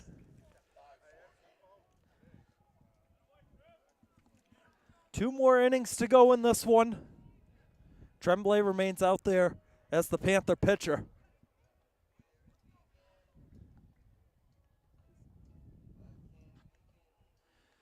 I would advocate at baseball games over by the announcers area, a bonfire or something. Some kind of warming mechanism. You gotta get those hand warmers. That's what You're telling me I should have worn my heated socks tonight.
Yeah, tomorrow, Saturday, it's going to be nice. High 70s. Is We'll, it? we'll take that.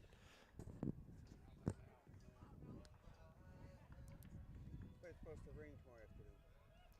Yeah, I think so. Yeah. Or tonight. We're going up to, with some friends, going up to a place, Peaks Island up in Maine, off of Portland. There you go. Yeah, it's supposed to be a high of about 53 and rain for the 2 days we're there. So I'm really, really. Don't you ever realize when you're going on vacations, it's like, oh, it's always rain. Yeah. And then when you're working, Yeah. it's nice and sunny. Have to get some of those hand warmers from that umpire's car after the game. Yeah. All right, infield coming in, talking over with Justin Tremblay, making sure he's all set. None of those runs you couldn't blame on him at all. It was just a couple pass balls. Well, we'll see if the Franklin defense can settle in a little bit here in this top of the sixth as Daniel Ferreira steps up to the plate for Canton. And one thing I want to note, too, Jay, is Franklin had a game yesterday. They dominated, I believe, against Milford it was. I think you're right. So, and it's hard going back to back. And someone told me when I was trying to find out what the discussion was with the runner at third, Cole Sidwell threw a player out at home yesterday. Yes. So that throw was shocking to the people, the individuals I was talking to, because he doesn't normally do that. Playing fairly deep in center field right now, Sidwell. Well, I think you want to, at this point in the evening, keep everything in front of you, especially trailing by a run. You don't want that lead to become 2 runs, as runs have been difficult to come by, and as it gets colder, it's harder to get base hits, to get runners. It's also going to be harder to throw that ball in if you're an outfielder. Oh, yeah. It's a 2-1 count. Tremblay delivers to Ferreira, and Ferreira will tap that one to short. Sullivan has a nice throw. Nice play. Nice play there by Sullivan.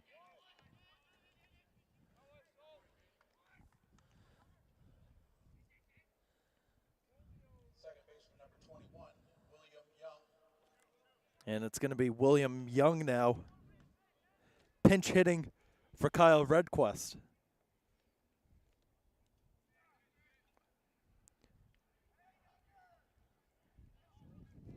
Now we get to the point now where we see some of these players, if they're just having off nights, they get subbed out, and Yeah. you see new changes, and that could be in the batting lineup or in the outfield as well. Yeah.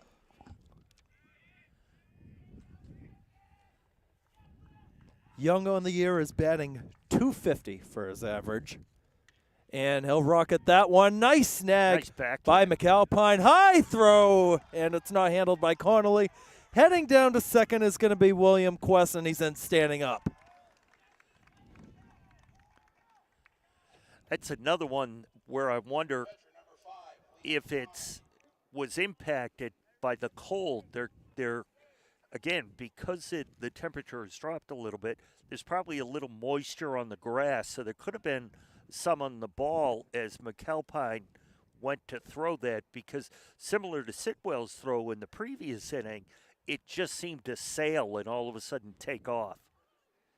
And it looks like we're going to have a change at picture, Keegan, as I saw someone running in. Yeah, let's see. You got everybody in the Panther dugout ready to line up. Yeah.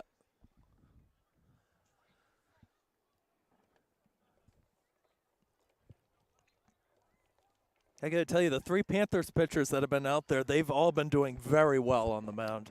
They really have. And you look at them, and there hasn't been a ton of previous experience in previous seasons, because Franklin had such a dominance in the pitcher position going back last year, the year before. So the guys that are here now haven't had a lot of that varsity experience over their high school careers. pitching change, it's going to be the sophomore Cal McKenna to step in for the Panthers. Second sophomore we've seen tonight for Franklin. Yeah, Lewis was the other one. Yeah. McKenna, a left-handed pitcher on this Panthers side. It's his only position officially listed on the roster. Liam Connolly is going to be the next batter up with Quest over in scoring position at second base with one away in the top of the sixth. Now pitching for Franklin, number 14, Cal McKenna.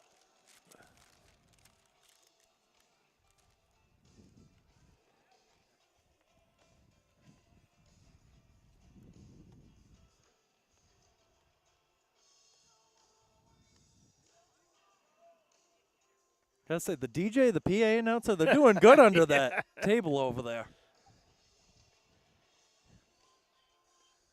And I'll say from experience, so I feel PA is kind of more my spot that I'm focusing in. It's tough doing the announcing and controlling the music at the same time. Yeah.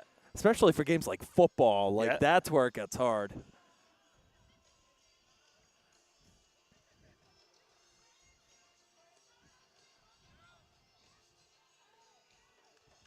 Well, during the football season, the PA guy, Kevin Papa, does control the. Well, there's not a lot of music during mostly the band, game, right? Yeah, but he controls some of it. It will be. I'll be curious, and I meant to ask Kevin about this. What will happen this coming football season? Because there are new bleachers put in on the visitor side, and there's no press box up there. And that press box needed to be replaced. Well, they never used the old one. Well, they had put coaches in there for years. And then I think they stopped. Oh, that one's rocketed by Connolly into right center field, and a diving attempt won't work from Kryzak. Quest rounding third, and there's going to be no throw to home. It's 6-4 on an RBI double from Connolly.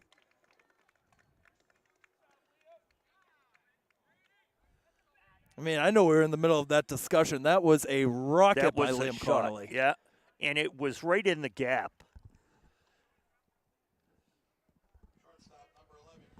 And the outfielders did a good job not letting it get all the way to the fence. Not that it impacted it, but the better runner could have gotten to third if that wasn't cut off.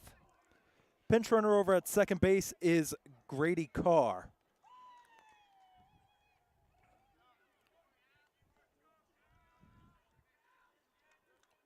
It's back to the top with JT Norton.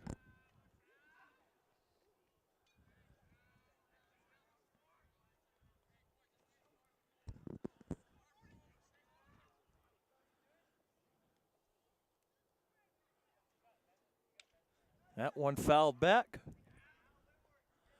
Goes over to the now empty field. Both of the youth festivities that were going on in the two surrounding fields are long over. Now, will they turn those lights off and keep these ones on, or do you know how I don't. they do that? I'm going to guess they're all on the same. Well, I'm not sure. It's a good question. I would think they won't at this point. They're probably all on a timer. I know that used to be the case over at Beaver Pond. Those were just on a timer. So they automatically went off at whatever time, 9:30, 10 o'clock. Now throw back to second from McKenna as Carr had to dive back in.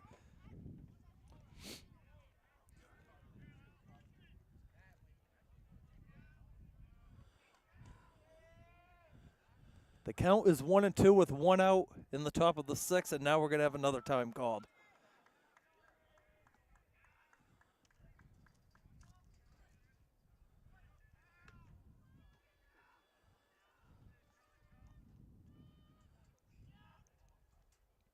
There's the delivery. It's fouled back again. Similar spot.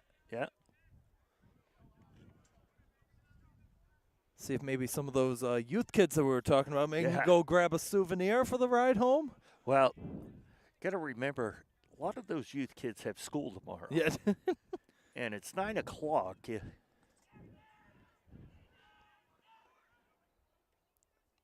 That one's going to be outside 2-2. Well, those lights we said might have been on a time of the football lights just went off at Piscini Stadium. Yeah, okay.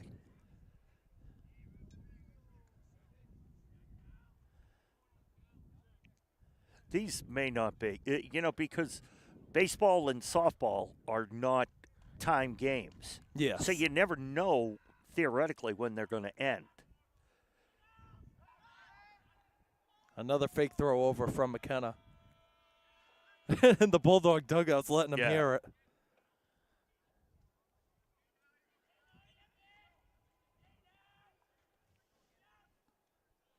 Just past the 2-hour mark in this one. That's going to be a skipper in the dirt, and Carr had the jump. He's going to go to third. Carr had faked stealing. He had gotten maybe a third to a halfway down the base pass. So once that got away, he made it to third, no problem.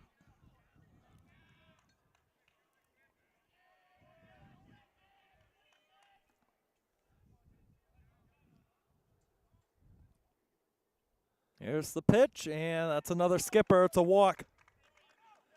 So JT Norton is on. He's gone to first on balls for the second time tonight. 1 out, runners at the corners.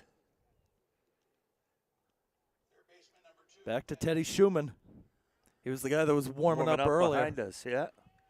He's had a single, a double, and then another single reach second on the error. On the corners with one away. Don't know how much more damage you can concede if you're the Panthers if you want to have a chance. 2-run game.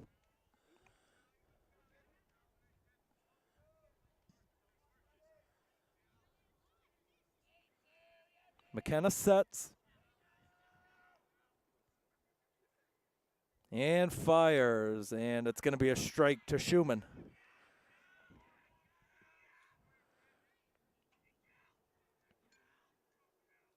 Andrew Gillis is on deck.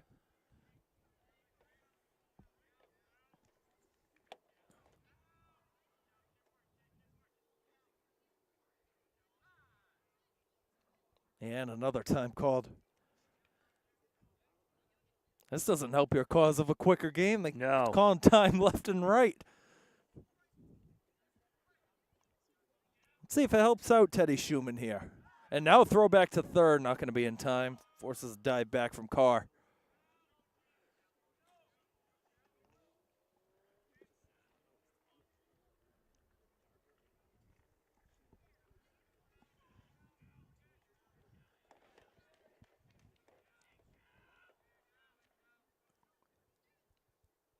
McKenna ready. Here's the pitch, and there's a takeoff from Norton. And Gogan did very good not to maybe make a throw over because then you would have had Grady Carr sprinting home.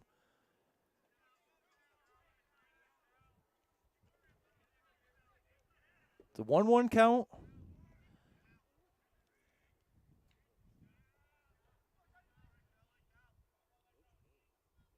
McKenna fires. That one's tapped foul.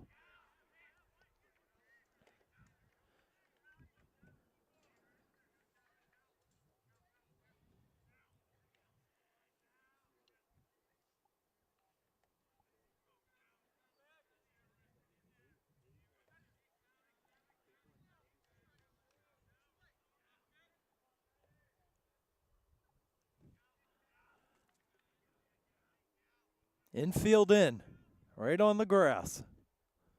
1-2 pitch from McKenna. A tapper. This is going to be a foul ball. Foul, yeah. Yeah, Gogan let it go, waiting for that bounce.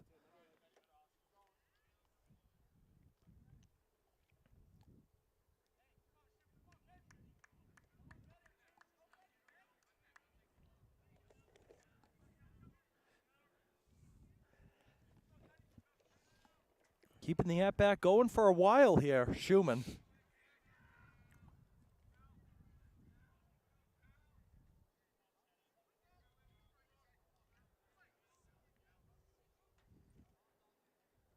Cal McKenna looking for a strikeout. Another guy straight to the dugout for the first time tonight, and Andrew Gillis. He's walked and had 2 singles. And look at this. Yep, intentional walk. Yep. Which makes sense, sets up the force at Correct. each base. And now they bring up the big guy, Brady Gibbons. All the power in the world, looking to break the game open.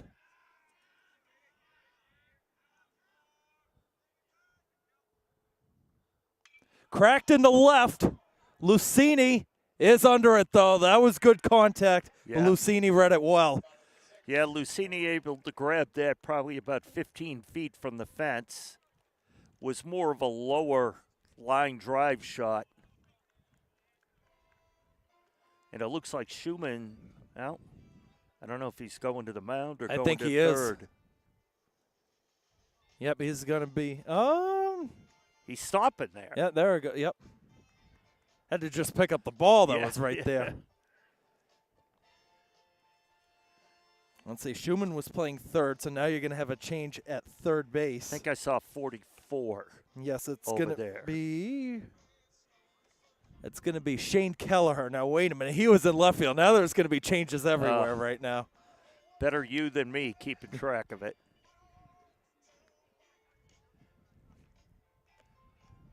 Let's see. Teddy Schumann on the mound.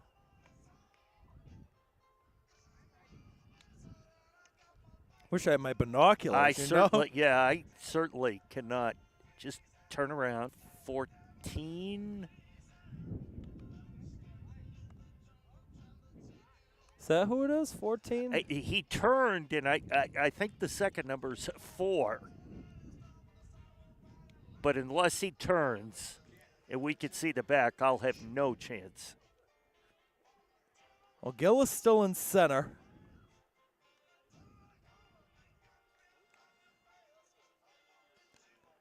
All right, I've got it figured out. So they are going to have Ferreira, who is in right, now going to left, and that's Tommy Rosen right at the moment. Okay.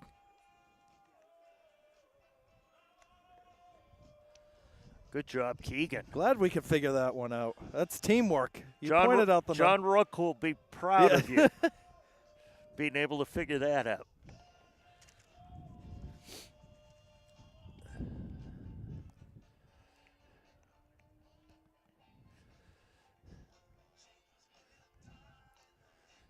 So Schumann, the hope is for him to get 6 quick outs, and Canton can go home with a long-waited-for victory over Franklin. This is 9 years in the making for them. Left fielder, number 2, Sean Kryzak gets back to the top of the order for the Panthers. Kryzak is 0 for 3, looking to get things going. He looks at a strike. And this is how you want to start building that momentum. Your guys at the top, the guys you trust the most. Yeah. It's the delivery. That one rocketed into left center field. This one is going to have a chance to drop it. It will way into the gap in left center field. Kryzak is going to be standing up at second. That's a great start right there. Yeah. Yeah, he put that hit right in that gap where it got just about all the way to the fence, and it allowed him to get a stand-up double. shortstop, number 10, Jack Sullivan. Now brings up Jack Sullivan. 2 walks and a hit by pitch. Not the way Schumann wanted to start his outing tonight. Schumann is another pitcher on this Canton pitching rotation that is very good at striking batters out. He's averaging 1.4 strikeouts per inning. He could use one here.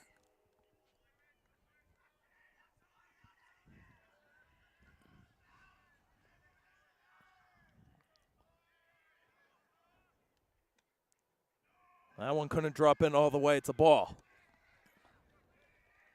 You can feel the momentum now, especially on that side. It's changed a little bit. Yeah. Got the dugout. Some of the fans are starting to get back into this one. The Franklin players see the opportunity here. That one just barely catches the bottom of the strike zone, 2-1. Geez, that looked low. Yeah, I thought it was too.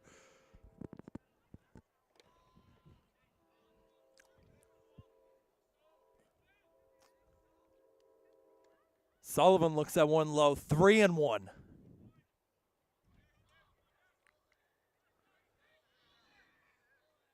How great would this be for the Panthers to have first and second with nobody out, or maybe even better if he can get a hit. That's a strike. The count's going to run full on him. And with that, you're going to have one of your key players in Zach Weiner stepping up to the plate right after. Teddy Schumann ready, delivers the 3-2. It won't drop in there. It's a walk. First and second with nobody out. It's Sullivan's third walk of the evening, and here comes Weiner. And you could see the frustration in Schumann he's having with himself, and the catcher goes out to just tell him to refocus. He's good. He's still up. 2 runs here. Franklin hasn't scored.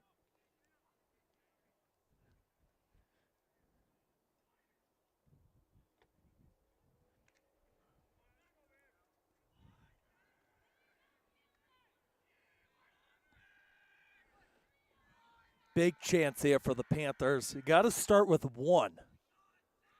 Down by 2, bottom of the 6th. 6 outs total to work with. That one's tapped on the infield. Let's see what happens. They're going to go to first for the out. It'll be third and second with 1 away. You'll take it, though, if you're Franklin. At least you advance the runners. You put them both in scoring position that can tie this game up with a well-placed base hit.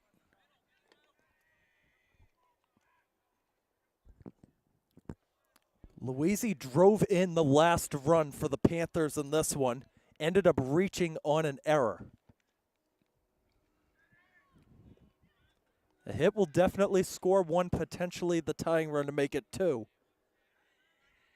Schumann trying to get out of a jam with 1 away in the bottom of the 6th. He throws 1 low.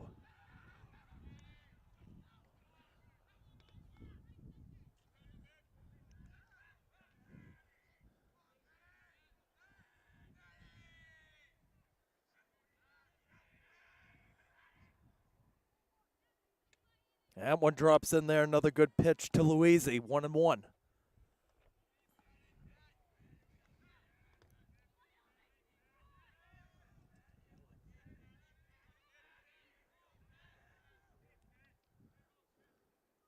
Louisi fouls it back. You can see that one stung his right hand. The cold is starting to build up. Yeah.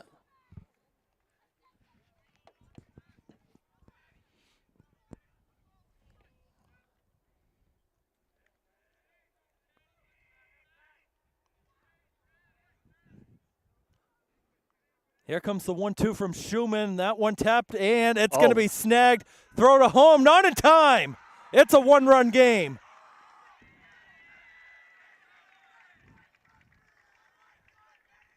Not sure why he didn't go to first with that to get the second out. That was always going to be a tough play at the plate. It was not a force, so you had to tag, and unless you had a perfect throw. Now they get runners first and third. Yeah, still only 1 out. That might have been what it was, because maybe you set up the potential double play. Yeah.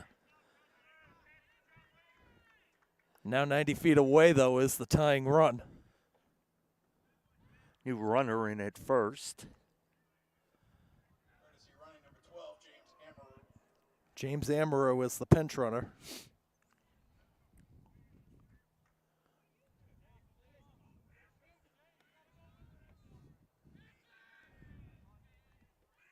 They bring him in because you can bet he's going to be going for second at some point. Yeah, yeah. It's DJ Silverstein up to bat.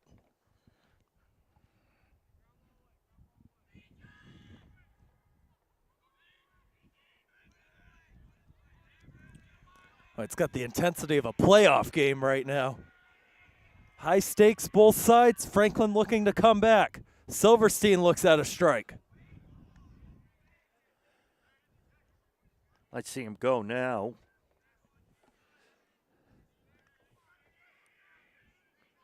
Now, it's going to be interesting because if they throw back over, you could have the potential run scoring from third. That one tapped, snagged, throw to home is in time for the out. Now that I think, that play made sense because he was kind of moving towards the plate, and the runner didn't have anywhere near as good a jump on that play. But you still, and that's also the tying run, so it makes sense to send it to the plate because you want to avoid that tying run scoring. And that would have been tough to turn too, especially He didn't from have third. a great angle. It's Lucini back up to the plate after McAlpine pinch hitted for him earlier in the game. Lucini is 0 for 2. First and second, 2 gone. The Panthers trail by a run. And that won't drop in there, ball 1.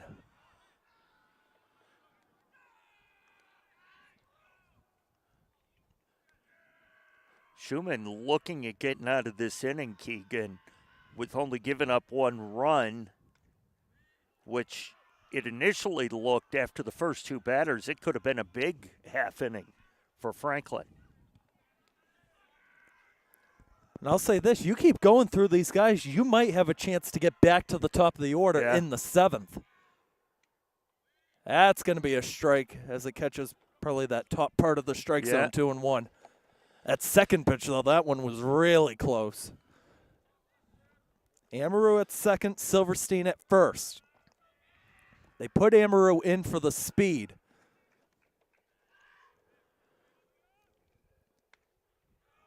Ball 3.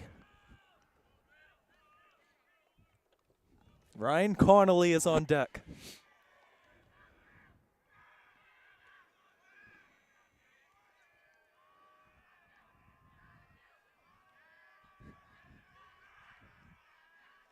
Here's the 3-1 pitch. It's fouled back. Count runs full. Yeah. Time for the pitch of the game.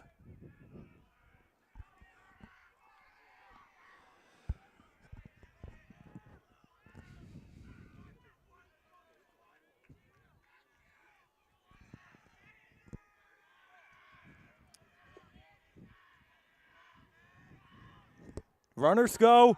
Struck him out. The Panthers leave 2 men on. Yeah. Called third strike. Second strikeout that Lucini has taken. The Panthers do get a run, though. A 6-5 game going into the final inning. It seemed initially after the first 2 batters, it was feeling like it could have been a big inning for the Panthers. And then Schumann just had a couple of well-placed hit balls. His infielders made the plays behind him.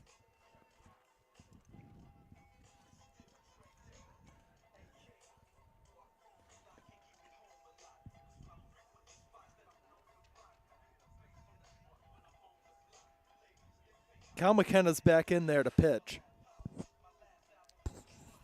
What a finish, though, we're going to have tonight. Yeah.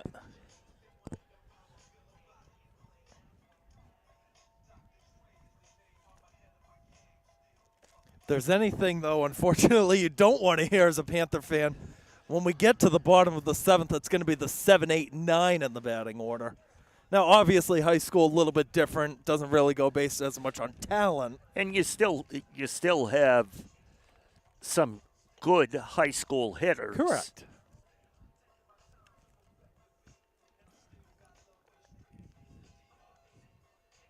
Shout out once again to Andrew and Chris helping with our camera operating and directing on the left side of us.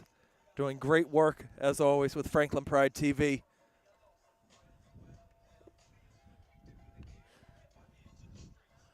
All of us looking forward to the point where we can get in our motor vehicles and turn the heat on high. Go back into the dorms. Maybe the heat will be on there. I could tell you, in my car, the seat warmer will be on. The heated steering wheel hopefully will be working. Hopefully, we'll be It working. better be.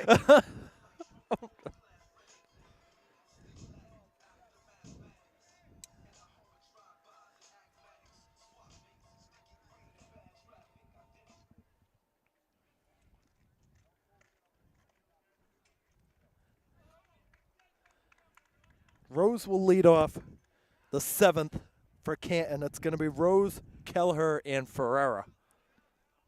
Designated hitter number 3, Tommy Rose. Rose has 2 RBIs in this one. One was on a single, one was on a flyout. Obviously can't get an RBI now unless he homers. Well, and if you're Franklin, you've got to do everything you can to avoid giving up a run. Definitely, you want to avoid any base runners if at all possible. Yeah, you're at a point now. You can give base runners. You can't let up a run at this point in the game, in my opinion. Got to just have it at that one run deficit. Yeah.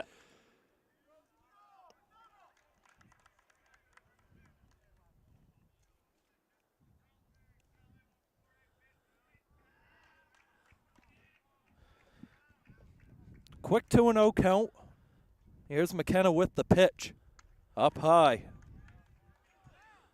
How many times have we seen this count run to 3-0 on both sides tonight? You're right.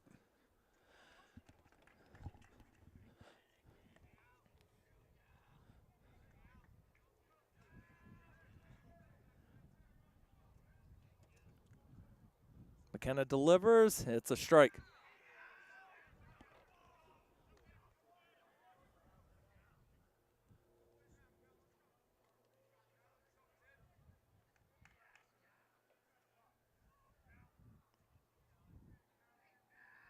Let's see if McKenna can continue his momentum with this 3-1 pitch. Foul back. 3-2 count now.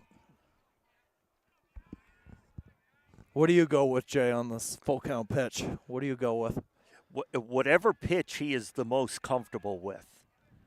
And that does vary from day to day with pitchers. Some days they feel most comfortable with their fastball. Sometimes it's the curve. Look at this. There was that discussion right there. That's Yeah. definitely going to be about which pitch is coming.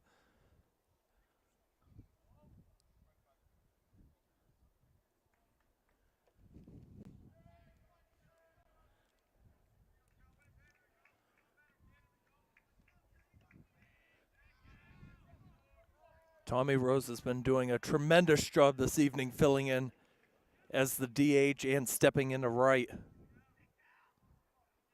3-2 from Cal McKenna. That's inside. It gets away. That may have hit him.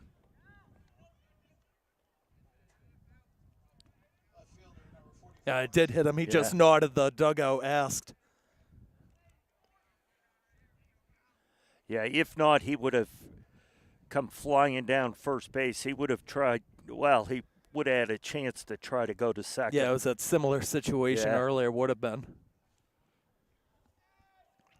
All right, Shane Kelleher up to the plate. Kelleher 0 for 3 so far. McKenna going to throw back over. Mark Burley style, fakes it to home plate and goes right back over to first.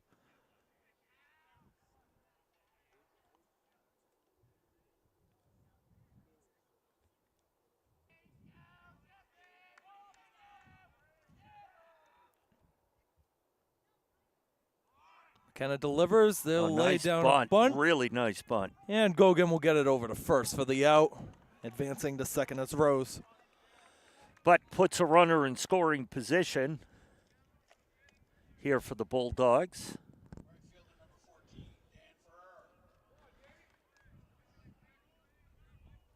Dan Ferreira grounded out twice. Does it again. Maybe can get Rose over to third.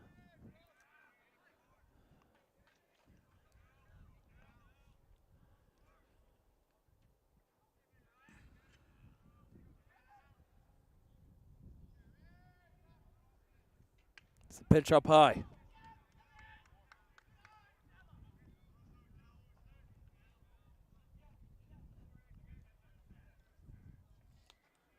Again, can't say it enough. All 4 Franklin pitchers tonight, they've been doing as good of a job limiting Canton as much as they can. This is a very strong offensive Canton side, and they've done as good as they could against a team with a better record than them. And remember, 2 of them are sophomores that Correct. we've seen tonight. So, this is new to them.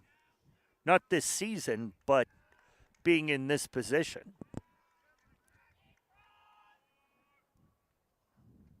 That one downstairs, ball 2.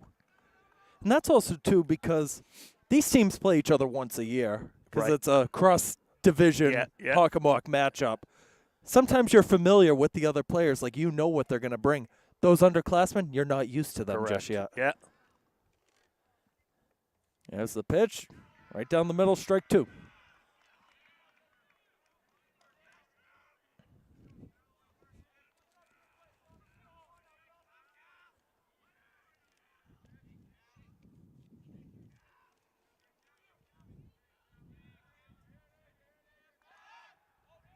McKenna stepping off the base, making sure Rose wasn't going to advance at all. Had a pretty good lead.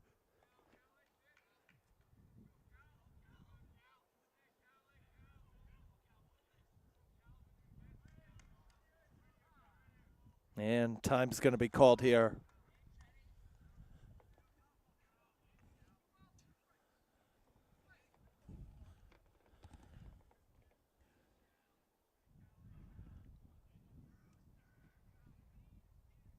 Here's the pitch from McKenna. Struck him out.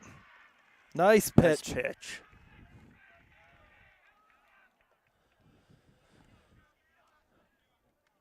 William Quest, who pinch hit it earlier in the game for Red Quest, steps back in. Had the single, reached second on the error.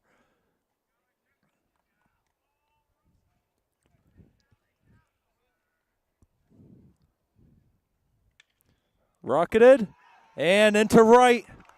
They're going Kryzak. to score him. Try to. Yeah, it's going to be cut off. And now the throw gets away, and over to second is going to be Quest. And that was Weiner, actually, who came back into right. Tail of the game, unfortunately for the Panthers, been those pass balls. Yeah, and it has. They've had 3 of those throws attempting to throw someone out that have sailed over the top of the catcher. And you can't win, or it makes it very difficult to win. And looks like we're getting a pitching change.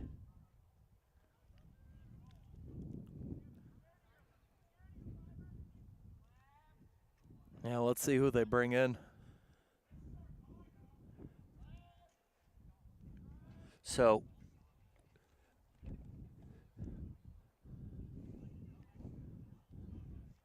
who was at third? Third base was McAlpine. So it looks like it's him. We'll be able to see. His back will be to us, so should be able to read the number.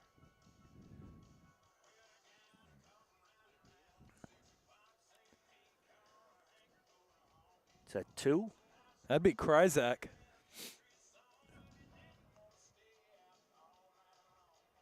Well, he's probably that's probably why Weiner was in right. Yeah.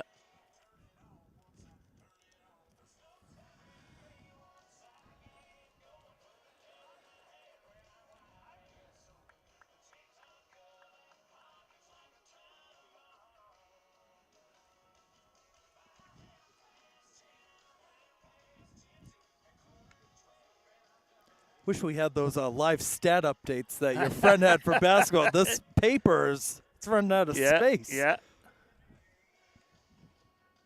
Now pitching for Franklin, number 2, Sean Kryzak. Let's just recap real quick where we are. 7-5, top of the 7th. Canton on top of Franklin with 2 away. Franklin's still going to have 3 outs to work with in that bottom of the 7th, and if they're going to want to have a chance, those 7, 8, 9 batters, They got to get some hits and go right back up to the top. And those batters at the top of the order, they have struggled a little bit They tonight. have, yeah. And they've also got to keep this runner for Canton, who's on second, from scoring. You know, they dug themselves a little bit more of a hole, allowing that last run to score. You don't want to see them compound it even more.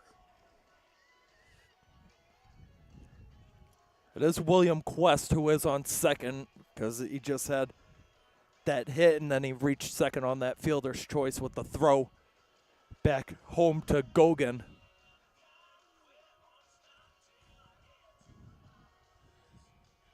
And I think I saw Schumann for Canton over behind the dugout, just kind of throwing to stay warm. Again, not to keep bringing it up, but I will. It is cold. It is. And most of these guys are in the short sleeves, Schumann being one of them. So it looked like he might have been throwing just to keep that arm loose.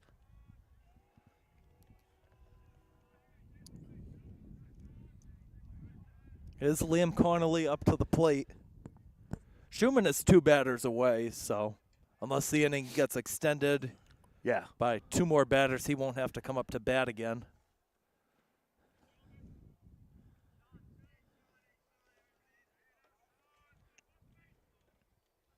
Kryzak set. Connolly walks into the box. Love to see him just throw one pitch and end this inning. Yeah, just get a nice routine grounder Yeah. over to first. Just get it right over to Silverstein or somebody, and we're going to have a time first.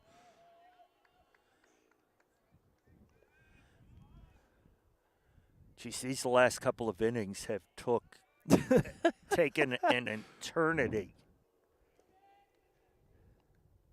Swung on a miss for a strike. You got classes tomorrow, Andrew? You got any classes you got to be up for? What time? 9? Oh, that's better than my 8.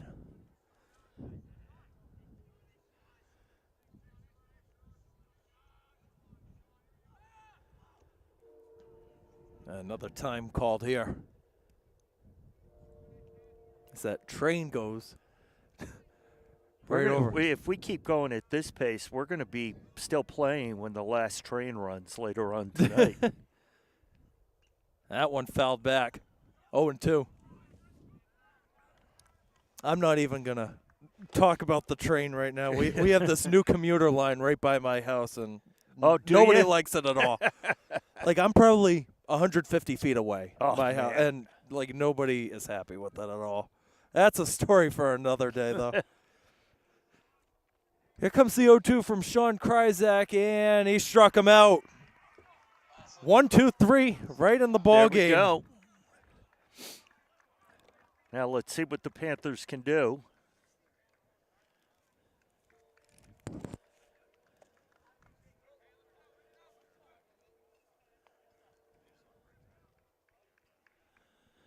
Yeah, they're going to put Teddy Schumann back in on the mound.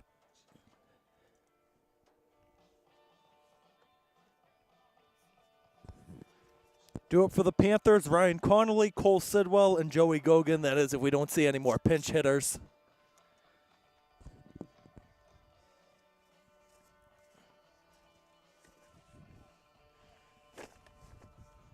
Here comes our umpire friend over here. Good job out there tonight, sir. A lot of wild throws tonight. A lot of wild throws.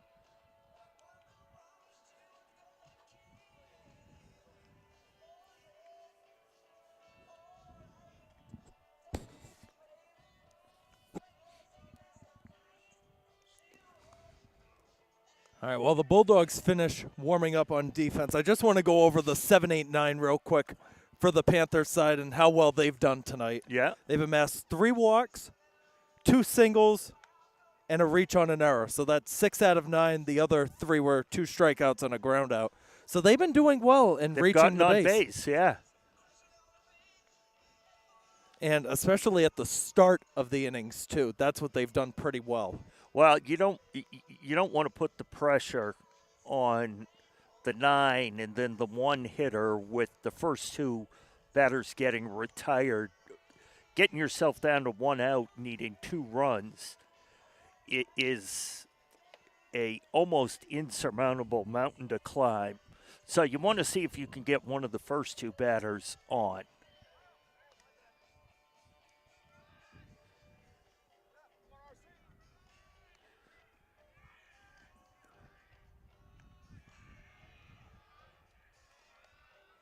All right, 3 outs to work with here for the Panthers. They need 2 to tie, 3 to win. It's going to start with Ryan Connolly.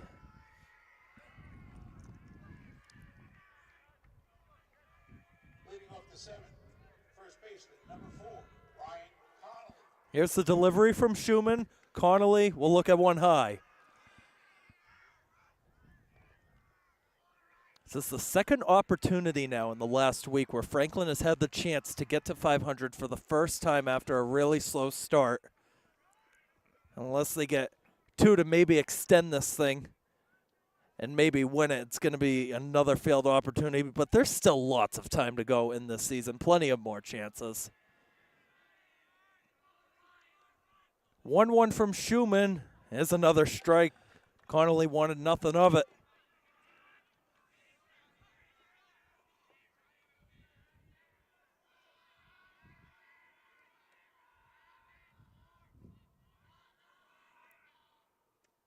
Down low, 2-2.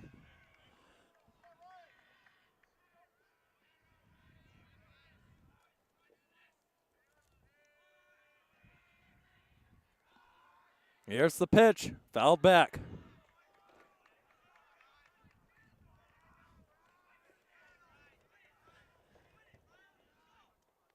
William Young has filled in at second base, replacing Kyle Redquest.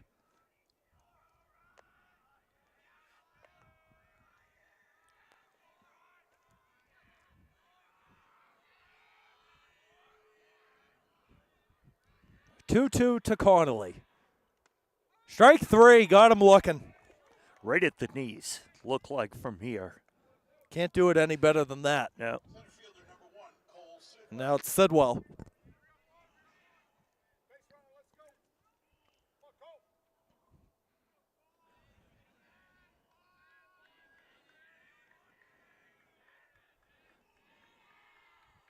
First one to Sidwell will drop in there.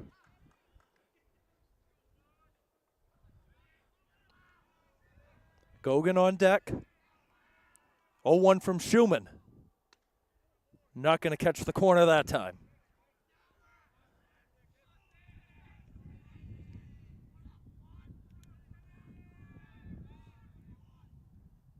The offer fouled.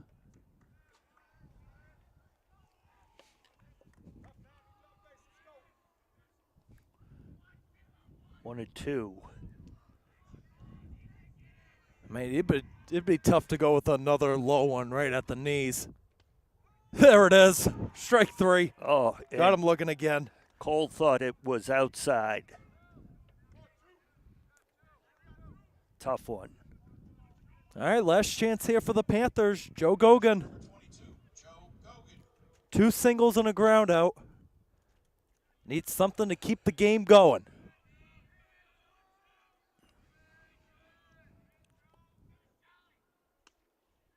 That one low, maybe inside as well.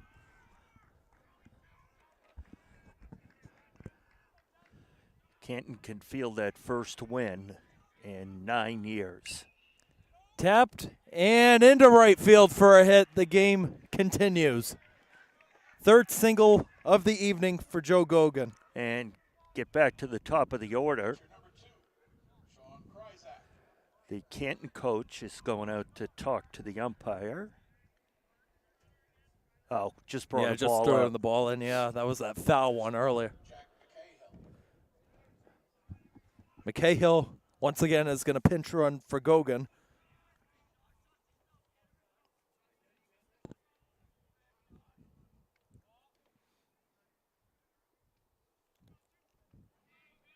Kryzak doubled his last time up. Throw back over is going to go away. Now McCahill's going to advance to second. Gibbons comes over to pick it up and will throw it back in. Had to be alert to back out of the way of that one.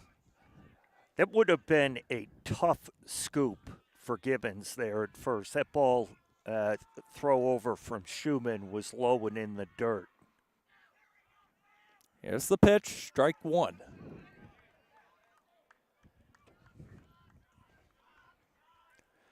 You know, to some extent, I'm not sure why Schumann threw over. That run doesn't really matter. It's the batter that matters. And he's pitching very, very well right now. The Bulldogs are one strike away. Schumann set. He fires. Foul back.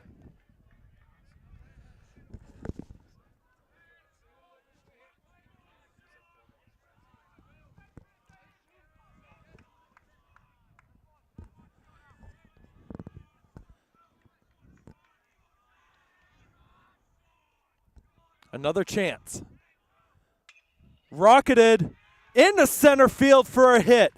McCahill is going to be held at third, and they're on the corners. Again, you don't want, being down 2, you don't want that last out to be at the plate.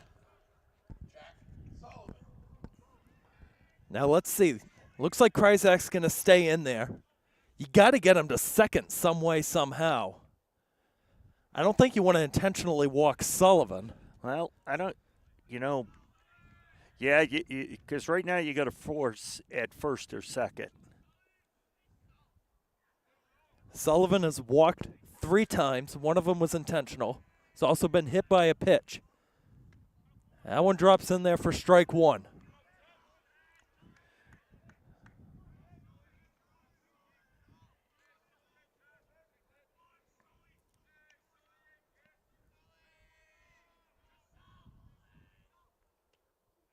Just misses. I mean, the angle we're at, it looks like that pitch, whenever it's in the middle, looks like it's a strike every time. Yeah, you just can't tell whether it is anywhere near the plate. Here's the 1-1. Swung on and missed. Canton once again is 1 strike away.